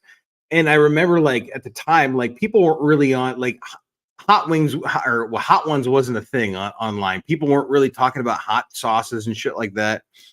And I remember talking to John and I'm like, I think I could do that wing challenge. He's like, you're out of your fucking mind. Ghost pepper would kill you. And I'm like, yeah, but I smoke enough weed and drink enough beer. Like you could do anything, man. Like I remember having that mindset, like I could fuck up a goddamn set of fucking ghost pepper wings if I was high enough to do it. And I've tried it since then. It's like, no, it's not possible at all. You can't do that. Like there's no amount of weed or booze that can turn off your pain receptors. What's that? Do you guys have a Quaker steak and lube? That's why I saw Gretchen. We do. We do. So there's a couple around here. I could think of two off the top of my head that are within like a half hour. We can, Alex, if you want to. But anyway, I was asking the fans. I just don't want to be a burden. They used to have a sign in the men's room above the urinals that said, if you ate this wing, wash your hands before you take a piss. And like it was like a disclaimer almost. Like if you don't wash your hands if you ate this shit, it's like, dude, like I love hot food, man, but like my biggest problem with hot food is like I don't know, I guess I shouldn't put it that way. I don't like hot food when you could taste how hard they're trying to make something hot, like unnecessarily. You know what I mean? Like, I agree. It's not like Tabasco. It's not that I think Tabasco sauce is hot. It's just not my blend of hot. It's not flavorful. Exactly. Like it's like they're just trying to burn your tongue, and that's it. That's the problem that most. It's like, dude, if I want to do that, I'll fucking drink some gasoline. You're right. You're right, and that's the problem that most people don't feel to realize is that hot sauce is meant to like add a little bit of kick to the flavor. It's supposed to enhance flavor, and so many people want to be like the champions of like fucking people up that it's like they don't focus on flavor. They focus on just fucking people's palates up. Hotspots are just supposed to. It's just supposed to add a little, what is it? A little razzle dazzle, a little panache. So I'm the No? only one in the house that likes hot food. Oh, I love hot I'm food. the only one at work that likes hot food. So I just don't like shitting afterwards. We were at a well. I'm willing to take that chance if it tastes well enough. So we were at work and the homeowner bought it. The homeowner bought us lunch and they bought us wings and they got us hot Fucking wings because Paul. they're like, oh, you're all these construction dudes that talk about drinking beer and whatnot. You must like hot food. It was a surprise lunch, right? They bought like 36 wings and like some of the hottest wings that place had to offer. And no, like even the Mexicans were like, yeah, no, I'm good. That's too hot for me. And I'm like, shit. So I'm sitting there just pounding these fucking wings, just like, oh, it was great. It was great. I haven't had good wings since I left Florida. No, that's not true. Paul and I had good wings at Greenleafs, and it's like a 35, 40 minutes away from where I live. Well, They next time they you make guys pretty good come wings. down this way, we won't have a re-wedding, and give us another day, and we'll go somewhere. And there's some good wing spots down here. There's some really good wing spots. I worked at a wing place in Florida called Hog Bodies that made the Right. best blue cheese and poppy seed dressing, and like they made a raspberry hot wing. They made a hot raspberry flavored wing. Like we had like 65 different flavored wings that we would use Frank's Red Hot sauce as the base for. But we had a raspberry flavored wing that I would dump this blue cheese poppy seed dressing on. It was my favorite thing. I literally, like 6 months into that job, I started bringing Tupperware in because I was working Saturday night late shifts. I would close the place at 3 a.m. They didn't want to give the recipe out for their blue cheese, so I just started bringing Tupperware in and stealing fucking tubs of blue cheese when I would leave at night. It was so fucking good. I miss hot wings. I could fuck up a whole platter of hot You ever wings right now. buffalo shrimp? You know What? I miss? Buffalo shrimp? Okay, no more. No, I've never had that. What do you miss, Alice? No, it's fine. Keep going. Talk Oh, about Jesus fucking Christ. Please shut the Y chromosomes up and tell us what you want to fucking tell us. You know what I miss? Life before you. It's probably exactly what you were gonna say. I love you motherfuckers so much. Go on, Alice. What do you miss? I want to know. I was gonna say I miss live concerts. But we're I going do another too. 5 days. But you're going to one. Well, what? Yeah. So, and the ironic thing is, like, we've gone like I don't know, probably 12, 13 days without any rain and some like pretty dry conditions. So, like, it's really dry around these parts. And Dude.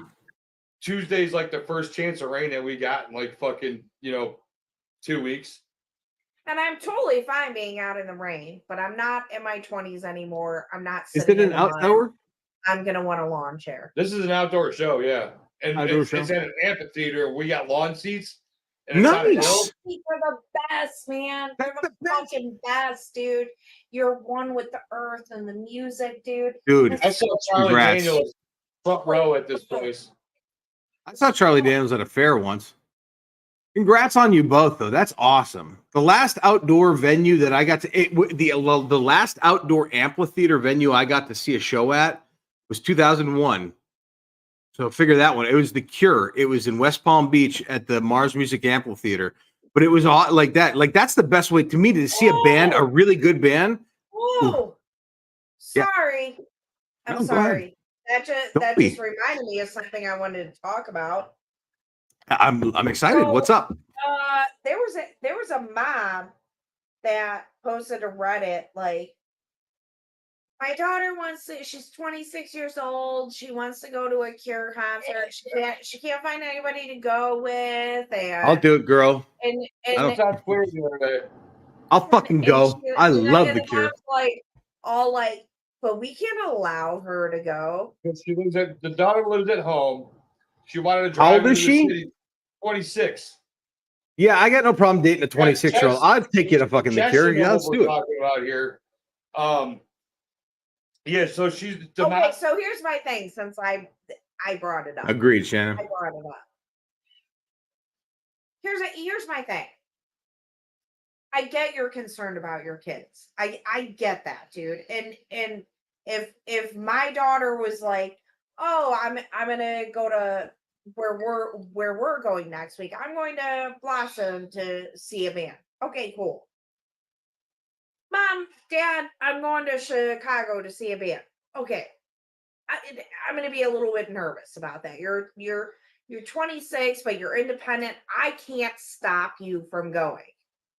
My biggest beef was this with the whole thing was you have a 26-year-old daughter who would be happy if you went with her to this concert.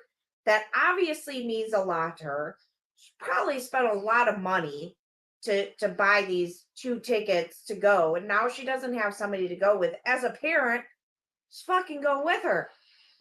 Just go the fuck with her. But at the same time, if you don't want to go with her, you don't have the right to tell her she can't go.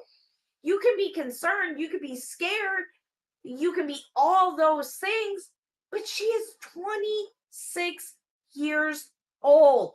First of all, You can if my tell daughter, her not to go. if either one of my kids are 26 and living at home and not becoming like a fucking doctor or I don't know something, and they're still living here, like we both better be like laid up and they're taking care of us. So they better be going to college to like cure cancer. Well, that's Yeah, an keep example. going, because I was 26 when I met you living at home. And there was a reason for you to be living at home. That's why I say keep going. Because you're You know, like- stating all the Like if they're But just at the living at same home, like time- I'm working at Abercrombie or I'm working at Claire's. I'm gonna get Guys, come into Spencer. I'll sell you some fake dog poop. Cinnabon. Like if you're 26 years old, I will eat. I will consider myself a failure as a father, for sure. For sure. I don't think go there's to the any fucking escaping concert it. with your show, or go to the show with your daughter. Like she said, either she would go. If my daughter's 26 and she ain't got someone and to it take her means into a the city. lot to her. This isn't like I'm not a Cure fan. It's my favorite band. But My favorite band. Oh, but I'm My favorite not band of a all time. diehard fan of them. But if it meant that much to my daughter at 26, and here's the thing, I know that chick spent money to get the fuck I wouldn't. to The fuck I wouldn't. I've seen The Cure twice live. It's they're my depends on favorite the band of all situation. time. It would depend on the situation. But here's the thing, like it obviously matters to this girl to go to this concert. You know, Sure. that I don't blame her. it's not something she would regularly do. Otherwise, Well- it wouldn't be a situation. So go with her. Like I would tell Can I- Adam, like, look, man, I'm not about staying in Chicago, but if you don't take her, I'm going with her. I agree with you, Alice. And I just want to know, because this mom said, well, we have plans.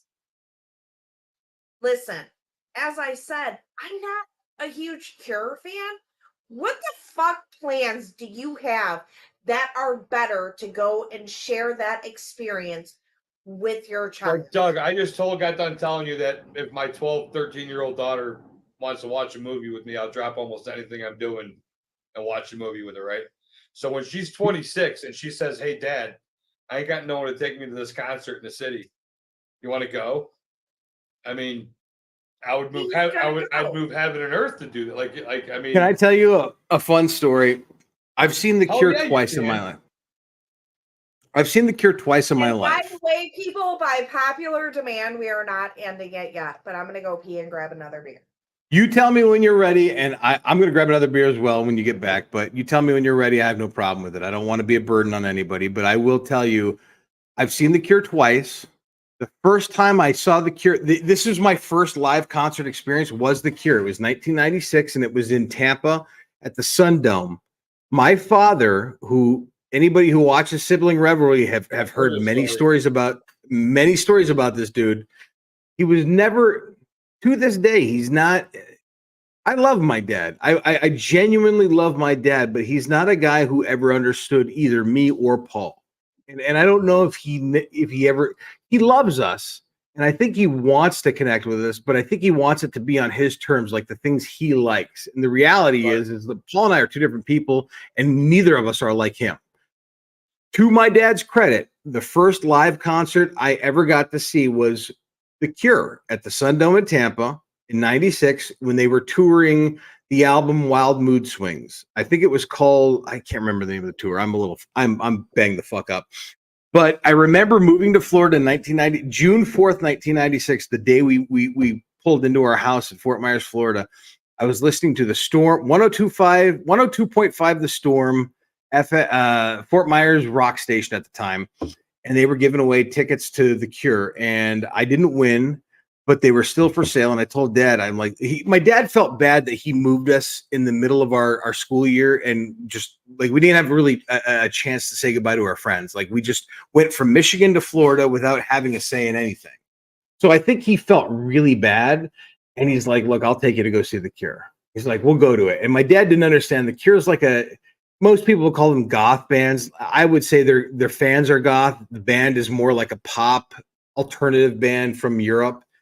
But my dad is the squarest motherfucker in the world. Like in 1996, we went to go see The Cure for the first time, and everybody in that entire fucking venue was dressed in black and fishnets and had black lipstick, jet black hair, everything black. My dad is wearing a fucking turtleneck polo, a fucking khaki shorts up to his tits, and fucking tube socks up to his knees. He stood out like a sore thumb.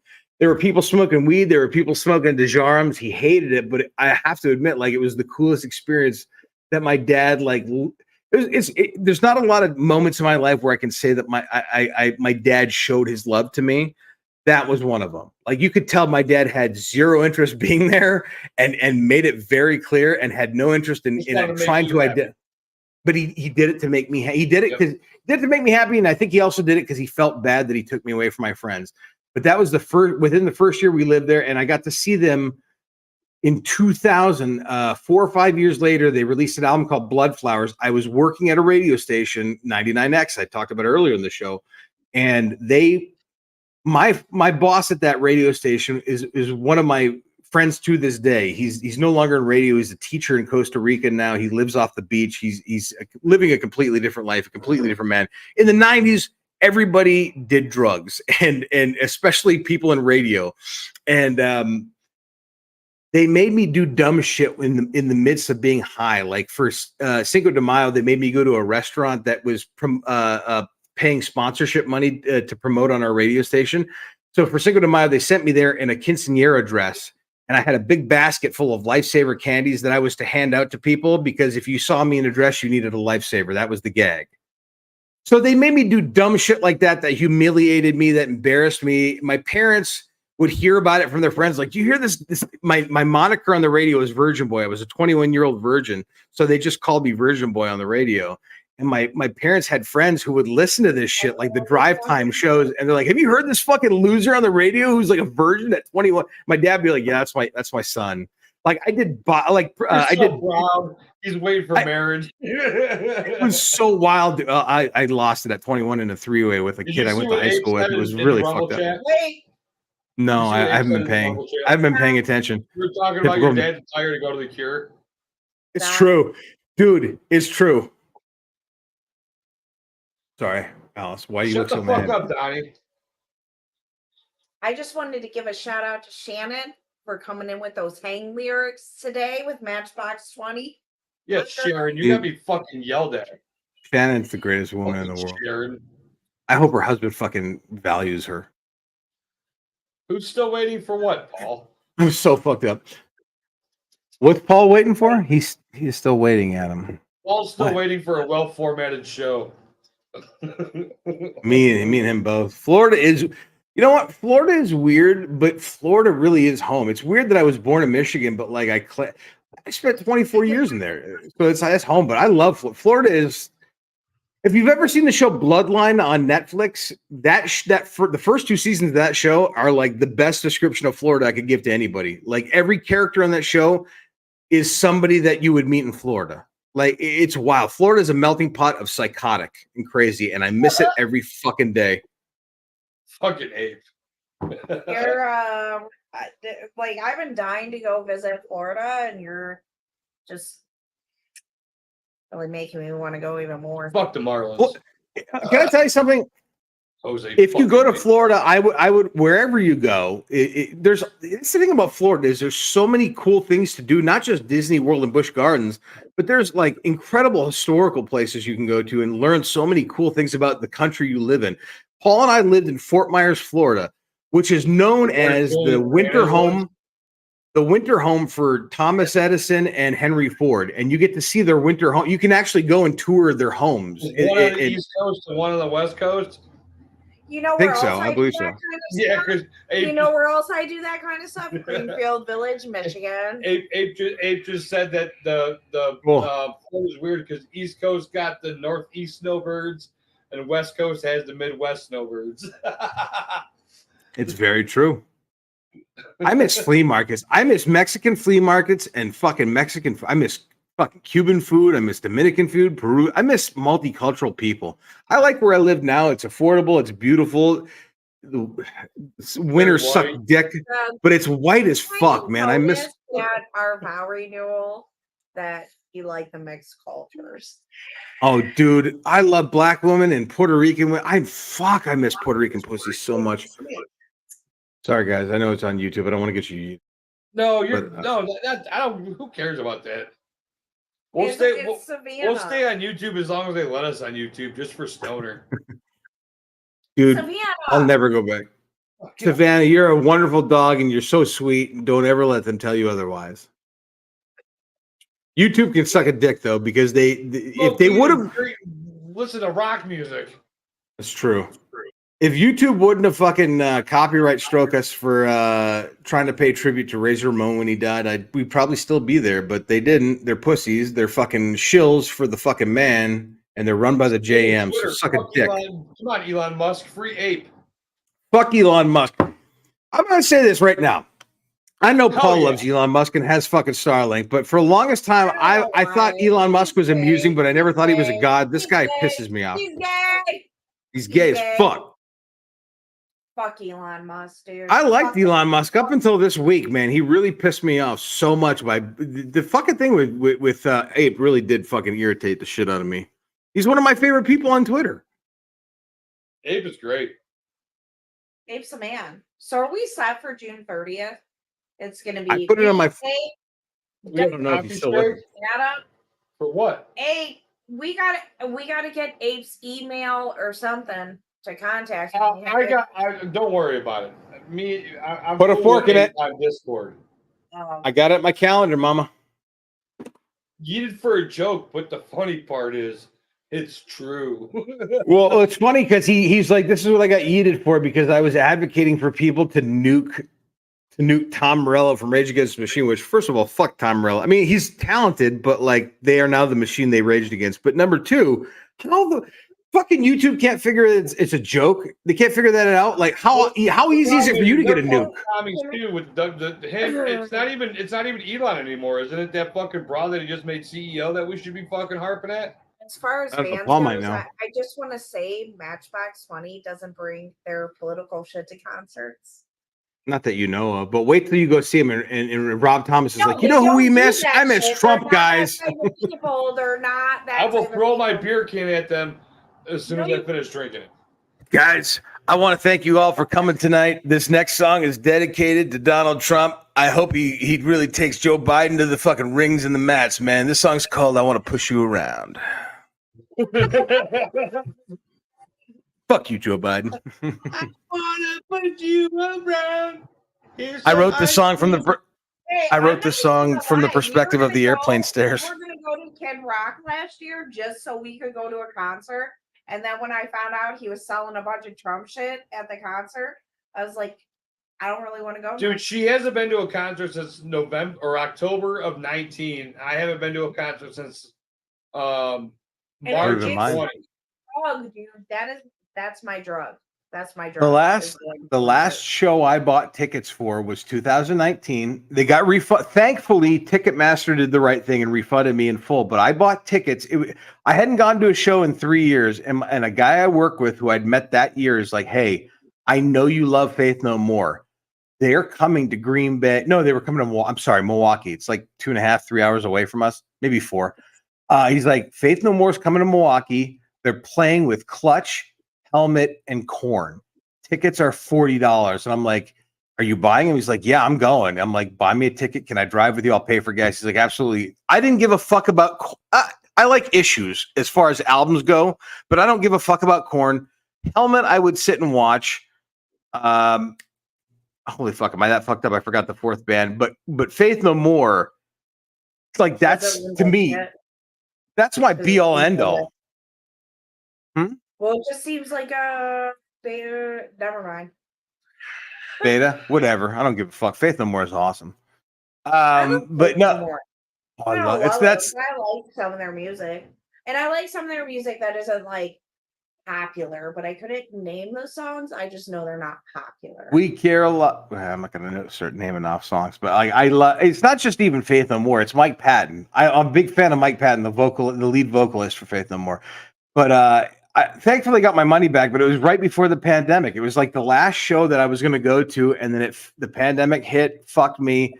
I got my money back, but like I've never been to a show since. I think the last live show I went to might have been Guar or Less Than Jake in Florida before I moved. But yeah, it bummed me out. Like I don't think I'll ever go to a live show again. Like I just don't see it. Like I think at the age I'm at right now, like I don't think I could sit for 2 to 3 hours in a crowd of people, see a band I want to see. Like that's just not who I am anymore. But that's fine. Hey, wait till you see me with the dick in my mouth. You'd come with us. I would come with you guys. I would. Live shows, man. I love live shows. There's nothing like Clutch. Thank you, Jen. The band, the artist, in your bones, every fiber of your being, and just letting yourself go into the music. There is absolutely not for me, my truth, my opinion. My truth. Get your vagina in check. Like, I hate that shit. Like some people will be like, it's so therapeutic if you do this. And it's like, well, what's therapeutic to one person may not be therapeutic to another. Like me, I love going to live concerts. Like I love it. Dude, we'll go to the Riv Burn Off and there'll be some fucking no-name band, and I'm just like, yeah, let's do this. That is a long fart. Well, you farted? I didn't hear it. It didn't come over the stream. You farted? Dude, I wanted to hear it. It smells glorious, Doug. Dude, I like a good fart. I remember I miss having farts in my 20s where like I would fart and I remember it would waft up to my nose and it would be so intoxicating, dude. Oh. Good farts. We're really gonna watch VH1 Storytellers on Push. We're not gonna watch the whole fucking thing of VH1. I'm fucking with you. I'm fucking with you. He's so pretty for a man. But we made our record in the South, and it's funny because we get all these reviews and people would say, you know, well, they're obviously a Southern band. I can hear their Southern sound. And like, I'm the only guy from the South, right? Like we got Indiana in the house and Connecticut and New York and Pittsburgh. I was going to say Philly and Pittsburgh, you know, and like, it's all, but you know, they always see it. I totally fucked that up.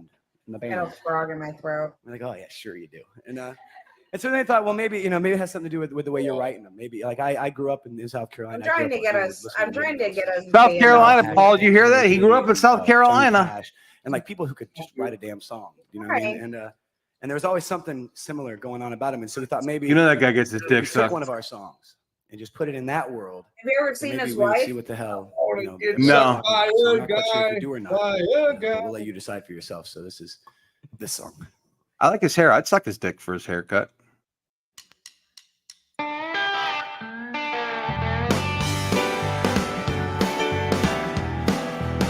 Sounds like a Darius Rucker song.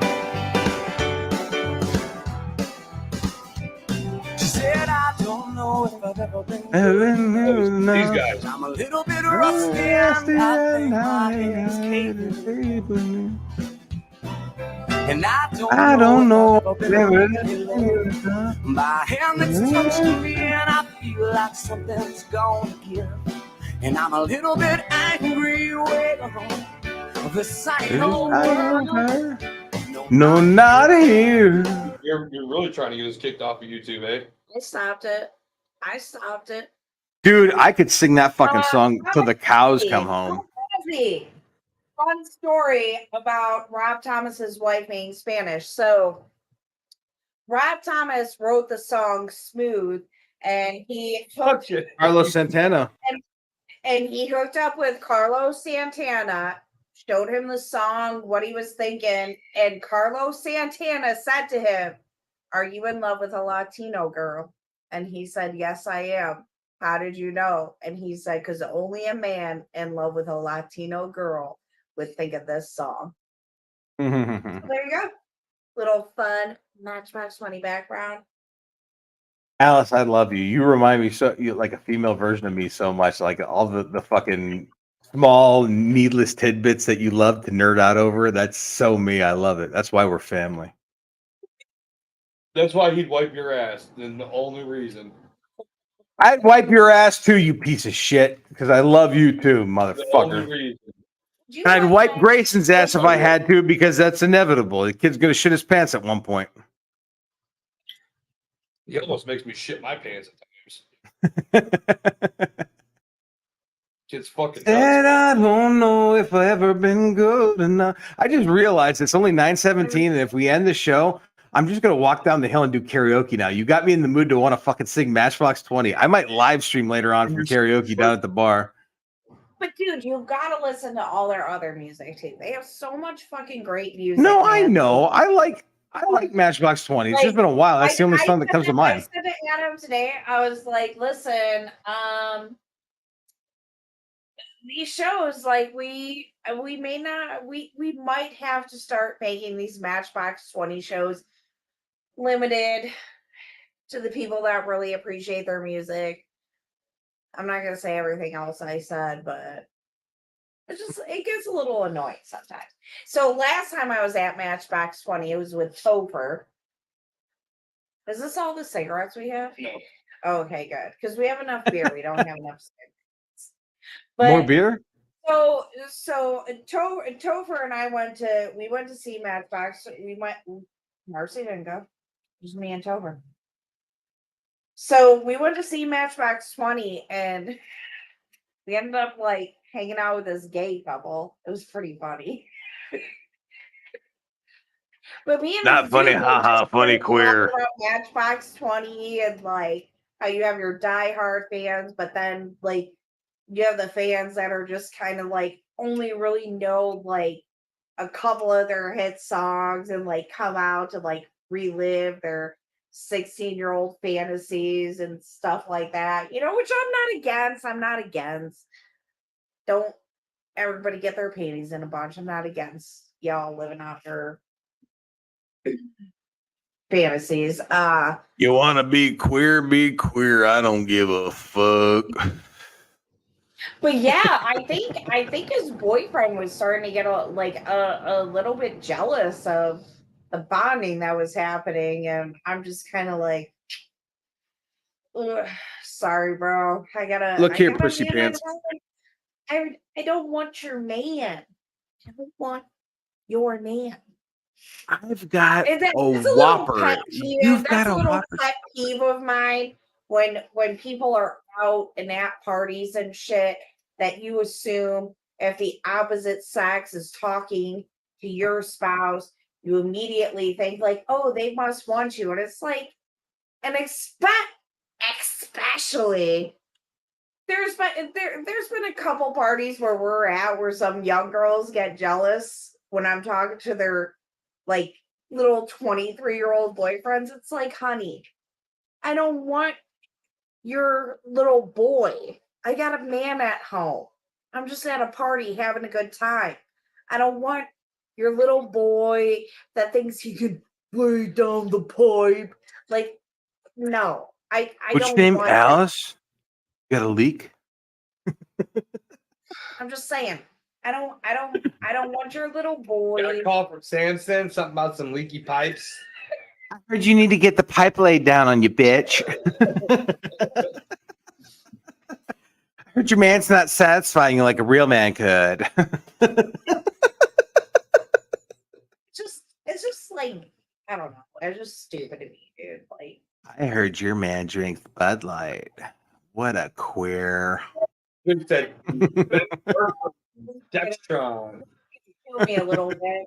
I'm gonna build his head up on a live stream, but man, you really got it. Like, dude, there's not a lot of men like me. It's very true. I'm not giving up this for what Mhm. your pussy boy has to offer. I no. Yeah, Sorry. I agree. When I look at Adam, I think, God, that's a dick and a half right there. I get it. I totally get Thank it. you. That's what I try to like. I got I'm called. trying to an help you asshole out, bro. I got called an asshole a couple times with Sharon today, and all it does is make my head bigger. Wait, what? Repeat that? Something about Sharon? Don't talk shit about my girl. I got Wait a minute, called you an talking shit about asshole a couple of times by Sharon on Twitter today. talking about my girl And- Shannon? huh? Talking about my girl Shannon? Sharon? No, Shannon. Sharon Yeah, is you said it Sharon. right, Shannon. You said it right, Shannon. You got Yeah, Sharon or Sharon. it, motherfucker. I love this. People call me an ass. She used to tell people that I'm a good guy, not a nice guy. I don't want a nice guy. I want a bad boy. Nice guys fall for shit. Do you remember when we were kids, Adam? I'm not a nice person. I'm a good person, and I don't want a nice guy that's gonna fall for stupid shit. And I noticed Sharon didn't comment on my take about the Buckeyes ending the Canes' reign in 03. Says she wanted to bring up the 97 World Dude, Series. Buckeyes fans don't even talk about Buckeyes. You're not fucking breaking any barriers there, dude. I know Buckeye fans who hate the Buckeyes. It's weird. They're not But then again, Buckeyes fans.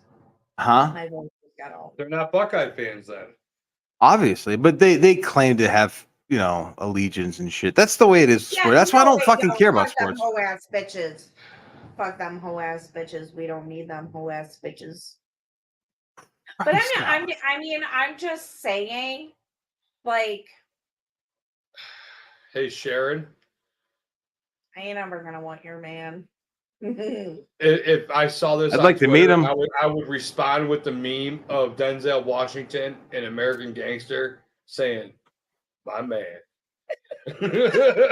That was actually Training Day, not American Gangster, but No, there's one of him in American Gangster saying the same thing. Yeah, when he's it's in not the as cool as kitchen. Training Day. And I'm pretty sure Training Day he says, "My ninja." No, he doesn't. I saw it at the theater. No, he He doesn't. did not say ninja. You've seen me get smacked to the west tonight, so. Good point. Like, when there's towers going in other streams, I get yelled at if I partake. I Oh, don't like seeing comments that say I married an. Huh? As far as dinner and a movie, is this Mm-hmm. gonna come back around? Am I gonna get another movie once you guys go through your locals? You gotta ask Paul. He's the one that books that show. I kind of like being able to like sit and watch a movie.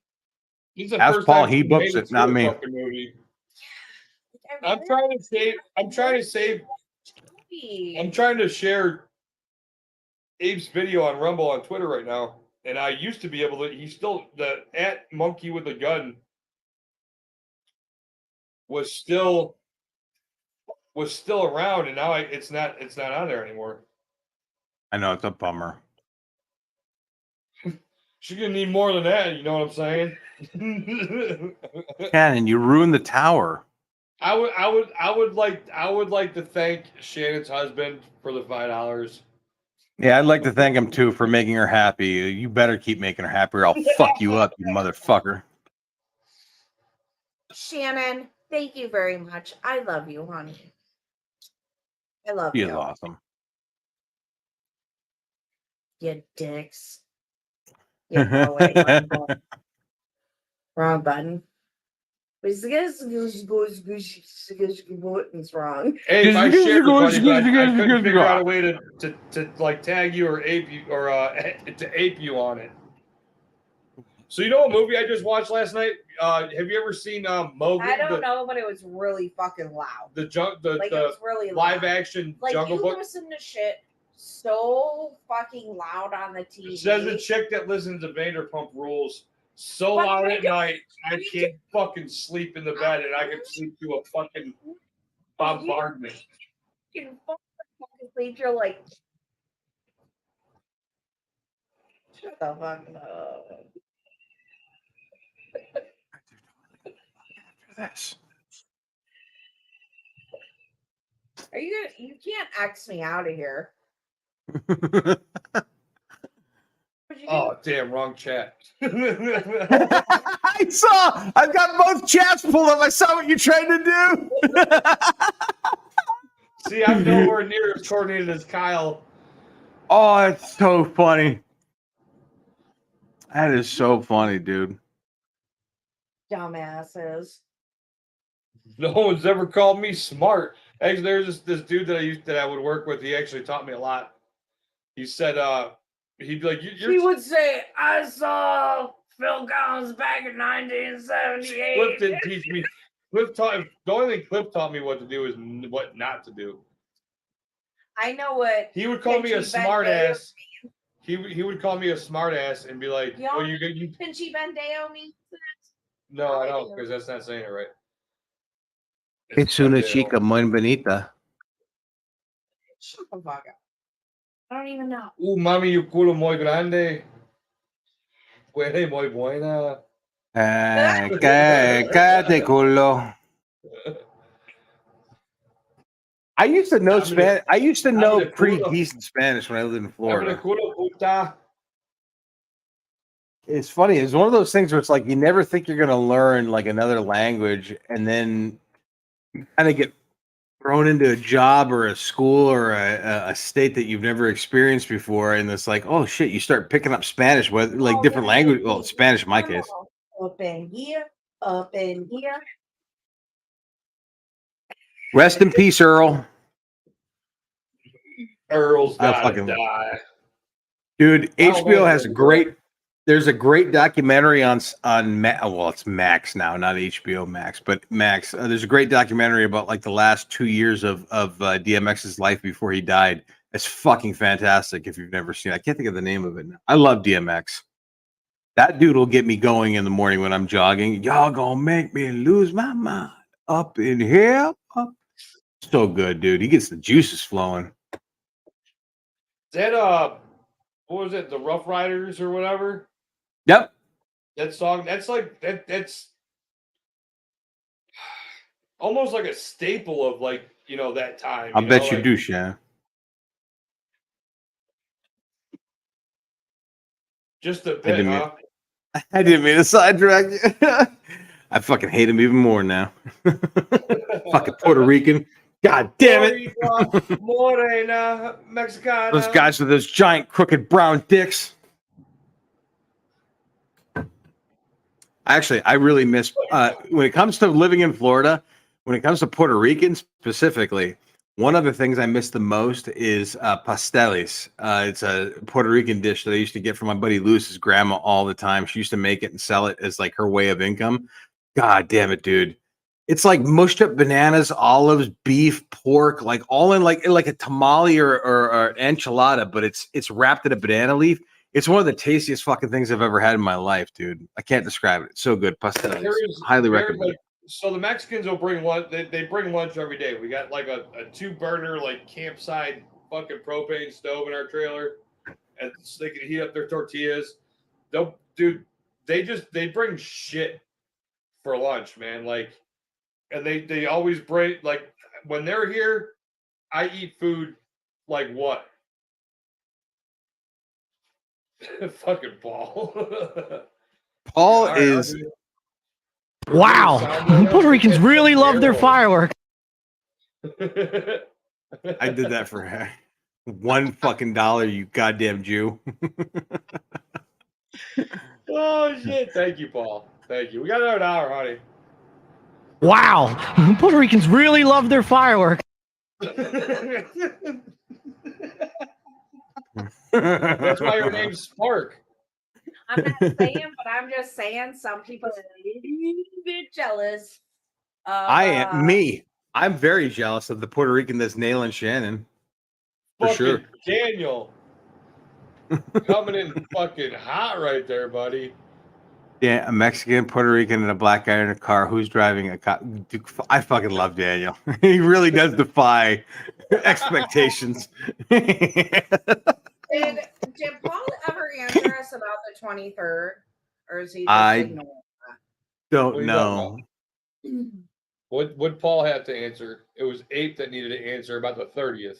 Did you fart or did the dog fart? Hey, what are you doing? What a fucking question to ask somebody. No, Did you fart or did the dog fart? No, Paul. I asked Paul about the 23rd. What about I asked Doug about the 30th, and I asked Yeah. Paul about the 23rd.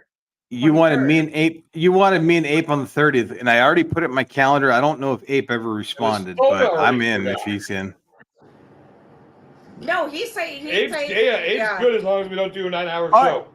All right, cool. Yeah, me too. Fuck, fucking Jess and Paul, you goddamn egomaniacs. Yeah, I'm the same. I'm cool. Paul, we're having on steak on the 23rd, and we wanted to know if you wanted to join us. Bury your because face in her big old booty. Get along so well. So we wanted to know if you wanted to join us on the 23rd for put a fork in it with steak. Put a cock in it. Steak. Snickers kamikaze says Snickers pie sounds good right now. I could go for like a frozen ice cream Snickers bar. Dude, I'm totally making food after this. Dude, it's 9:30. I'm just fucked up enough to where like I'm gonna put a pair of fucking sandals on and walk down to the bar and get a fish fry. I don't give a fuck. I'm gonna make that bitch work for her money tonight. The waitress. When you coming back to see us? I want you and Paul to come back to see us when I don't have a bunch of shit to do. Well, you need to talk to Paul about that because obviously I'm not the one who plans or pays for shit. I just tag along. So he's the one that's going to do all the work. Hit him up. I'll come along as always. I just want us to be able to like just chill because we got to chill a little bit, but there was definitely like a lot of shit going on. I was Yeah. I want to go to Drew Carey's bar. I'm just we kidding. could totally I want to do that. Doug, we could drink light beer. We can eat onion rings and just You know what else? fried everything. Just fried everything. We can If just and when eat it we all. If and when we come back, I would like it. And I told Paul, I said I'll put in time for it as long as I know in advance I can put in for it. But I would like to take at least a week off. I want to go to the Rock and Roll Hall of Fame Museum. It's like one of the bucket list things I want to do. I totally do that with you. Yeah, I really do. It's just when you guys were here, we had so much going on. Oh, I get it. I get it.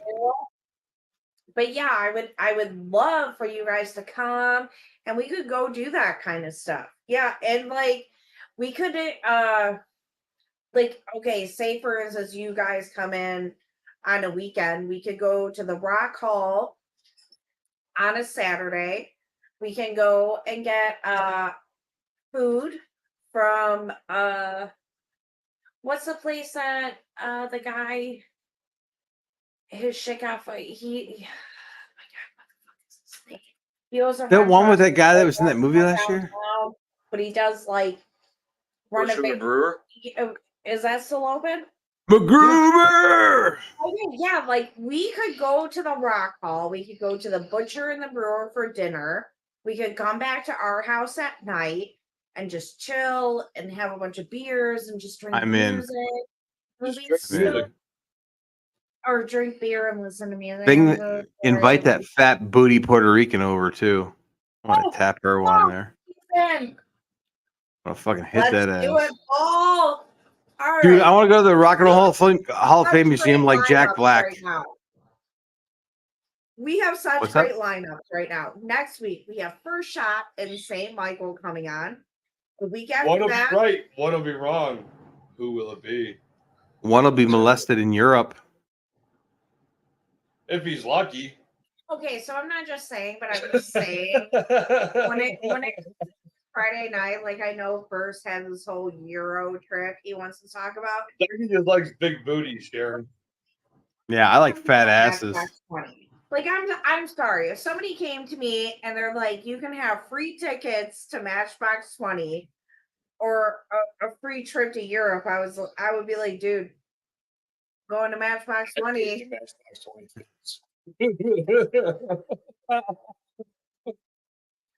I have absolutely zero desire to leave this country. I don't care if it's Mexico, Canada, Puerto Rico, Hawaii. Dude. I don't give a fuck.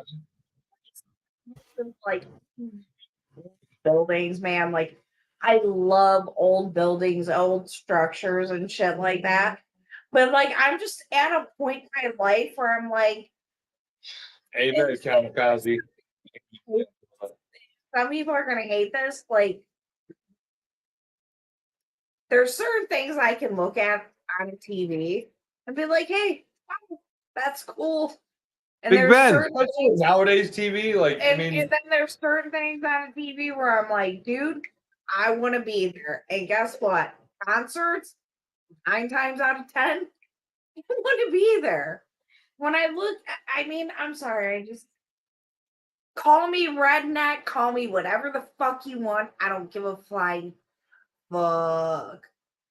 Like, dude, I see people on our Facebook page are like, we wanted to do this and we wanted to do that. I'm like, motherfuckers, we're going to Cedar Point. Go fuck your face. I don't fucking care. You're gay. Your kids are gay. Everything you do is gay. how long did it take you guys to get here? About 3 hours more than it took us to get to Traverse City. Would you guys meet us in Traverse City? Can we do a meet? Paul's there? driving. Ask him again. Ask Paul. He's the one that's doing all the heavy lifting. I'm just coming That'd be along. cool as shit. Because I totally go back to Traverse City. There's a Great Wolf I'll Lodge. visit It's you not that guys. great. It's not that great. But there's a lot of foodie places to eat. There's beautiful fucking beaches and like hiking and shit. Them hiking trails, though, you know. What's up, way up, dude? Way up, dude. What's up? Is Way Up Dude gonna ever come on our show, or is he just gonna be like a hidden drunk? We come and talk about Matchbox 20, brah.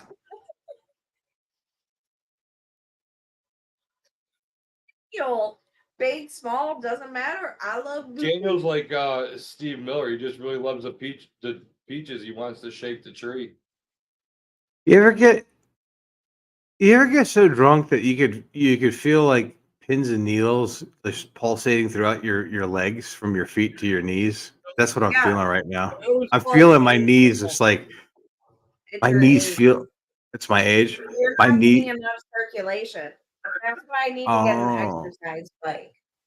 when I was like a teenager, I'd skip school, go hang out at my buddy's house. Skip school. No, not me. I would never do something like that. His dad would talk to What him. a His fucking dad had- nerd. His dad had a disease. It was like, I think it was called like diamond black man disease or diamond black or black diamond. I don't know. It was like he used to tell us that it was the white man's sickle cell. So that's what he had, right? So he didn't care that we skipped school. We'd get him high. The way we sickle cell? Anyway, we would get all stoned, and like I was driving at that time. That's how I was of that age. And when he would need to go to the doctor, I'd skip school and take him to the fucking doctor. And we'd get fucking burnt, dude, and just get stoned as fuck. And we'd be walking from the car to the hospital, and he'd be like, so when you're really stoned and you walk into a room or a building with a bunch of people, as soon as you walk through the door, you ever get the mismaz. I'm like, the what? Like, this dude's like 30 years older than I am. He's like, the mismaz. What the fuck's a mizmaz, dude? It's a So when Maz, you but walk, with the you walk biz. into like, and I know, and ever since then, I noticed it like walking into a concert, walking into school when I would go, or a hospital, or a building that was heavily populated. You get all stoned and you walk in, and all you hear in your head like is Biz Buzz, Biz Buzz, Biz Buzz, Biz Buzz, Biz Buzz, and it's just like a buzz that you would hear, and it was just till this day I still fucking get it when I walk into, a place with a lot of people, and I'm burnt like it just Biz Buzz, Biz Buzz, Biz Buzz. I didn't like that. No, way up, dude. It's fucking Dextron transmission fluid. I had to buy brake fluid today. The new used car I got has a brake fluid leak, so I had to keep filling up the fucking reservoir every other I hour wanna and a get half. that looked at. Yeah, I'm Brings getting it some looked at. Like right. I got an after appointment for going, Thursday. you need to stop. Yeah, Wait a minute, duh. Paul, what is the Sure Alice for? Who the fuck knows it's Paul? Oh, Some And special then- needs thing. Sure Alice. Sure, Alice, we'll buy your underwear from Kmart in Cincinnati. you can buy it off sniffer.com if you set up an account. You can sell your used underwear. There's a lot of creeps who love dirty girls' underwear. I'm not one of them. And I don't know for because I bought them or anything like that. I just know because I have friends who sell them on there. And So just like me with the terpenes, you just showed your ass. I don't give a fuck, dude. I love the smell of a girl's crotch. Fuck off. That makes me normal, dude. Pussy smells awesome. That's great. Watch out, dog. Fuck. So wait, is Way Up Dude gonna come on our show? I don't know. What's your Twitter at, way up, dude? I'll reach out to you. We don't really do anything for these shows. Like everything He said Paul said Traverse City. just- Bear Dunes, yo. it just kind of falls in my lap. Like everything just falls in my lap. Like I don't have to do anything for it. It just falls in my lap. It's because I'm like a girl and everything just kind of goes my way.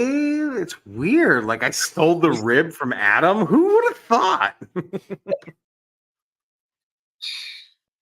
Holy shit, that does make sense. You're Adam and So Way good. Up Dude says I'm AI. Oh, fuck you, way up, dude. You're the fucking end You'd be the of first show on humanity. the FMU to have AI on. Come on, dude. Goddamn artificial intelligence. That's how the fucking Skynet becomes self-aware and Cyberdyne takes over. That's how we all fucking lose. Goddamn AI. Okay, but Paul, you didn't answer the question.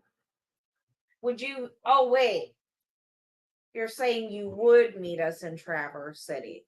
That's what Paul Agree, said. Abe.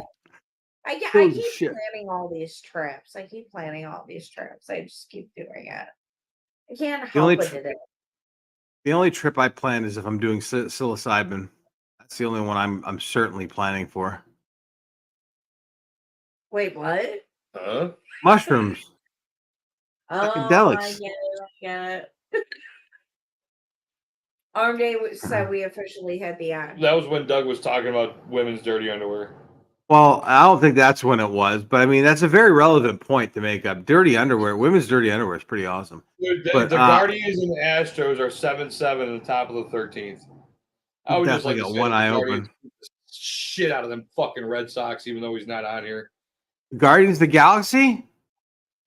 No, Fucking Guardians of Star-Lord? Traffic, dude.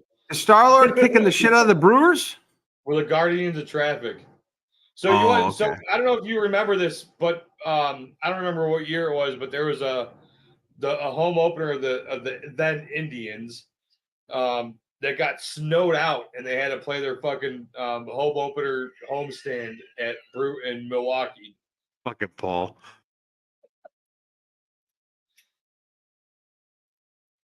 You're He's not wrong. You have access to this shit, Paul. You can just Yeah, stop. Paul, this impose shit. your will, white man. Impose your will. Where's Hex when you need that black son of a bitch to fucking step in and fight battles with Paul? No good We're tricksters. still trying to unlock him. Is he a special character in this game? Okay, then. Oh shit. We are meta. We are beyond fourth wall breaking meta. Oh shit. I love this. This is the best. I've never had to pee so bad in my life and at the same time want to jerk off while doing it. Interpretation of Captain Sully right here. Captain Sully? Oh god, we gotta get down on the Hudson, Sully. Make sure we save everybody. Don't tell them you're doing cocaine. What was Denzel? Did you ever see Flight? Yeah, with John Goodman and Denzel. It was a great Yeah. movie. He was on cocaine in that movie too. I was drunk. I couldn't tell you. I was drunk. Alice wants to fart so bad right now. Dude, I would die if Alice broke ass right now on the stream. That would be the best. Oh, you said Alice. I'm sorry. If Alice dropped ass, I would fucking lose my shit. I'm about to get smacked. Who, me? No, I am. All right, so we are going to land it, Doug. What do you got? What's up with some plugs? We're gonna go private and have our last drinks with Doug. Private. I'm done. It's Your gonna- last it's- drinks is going to be water. Well, yeah, Milwaukee's best, right? No, regular water. I've drank 2, 4, 5, 6. I've drank 9 beers tonight altogether. I'm good. I can't. I'm not opening another one. I don't want to vomit. I want to eat food. I don't want to vomit. Right on. All right, well, what's up? What plug tomorrow night, Sunday? Oh, Saturday. what do we got Sunday? Oh, tomorrow night we've got Sibling Revelry on our Rumble channel. Link is in my Twitter bio, which is at Douglas's Dope on Twitter. We go live 7 p.m. Central Standard Time on Sibling Revelry, Rumble and Odyssey, and we do we may or may not be wiping. This is true. Our guest tomorrow is going to be Johnny the Wop. And Sunday we're doing Sibling Revelry dinner and a movie with our guest St. Michael. And I believe the dinner is poached salmon with baby quail eggs, but I'm not entirely sure. But that's happening at 4 p.m. Central Standard Time on Sunday. But other than that, Forest Mama Universe, put a fork in it. Thank you guys for having me. As always, I love you both. This is a lot of fun. Oh, I'm fucking hammered. We love you, Doug. We love you. Thanks for coming on, buddy. We'll see you tomorrow. Thank you for I'll be in the having me. chat for sure. I hope so. Thank you for having me. Next week on Put a Fork in It, we have First Shot. Sir, and, first one shot. And we have St. Michael. Sir, St. Michael. God damn it, Adam. Would you shut the fuck up and let me get a goddamn word out edgewise? You have at it. You're so good at it. So next week we have on First Shot and St. Michael. We will be discussing first little trip to Europe, but most of all, we will be discussing our little How trip was to- the Americans that didn't let the Nazis invade Britain back then? Sorry, go ahead. Jesus Christ, Adam. Fucking check your privilege at the door, you fucking dick. You swinging dick. Alice, I'm sorry. Go ahead. Please forgive Y chromosome. He knows And not what he does. We'll be talking about First Shot's trip to Europe and our trip to Matchbox 20. And the week after that, we will be having steak and Paul from at Sibling Reverly. The week after that, fuck yeah, we're going to have Arm Dave and Doug on our show.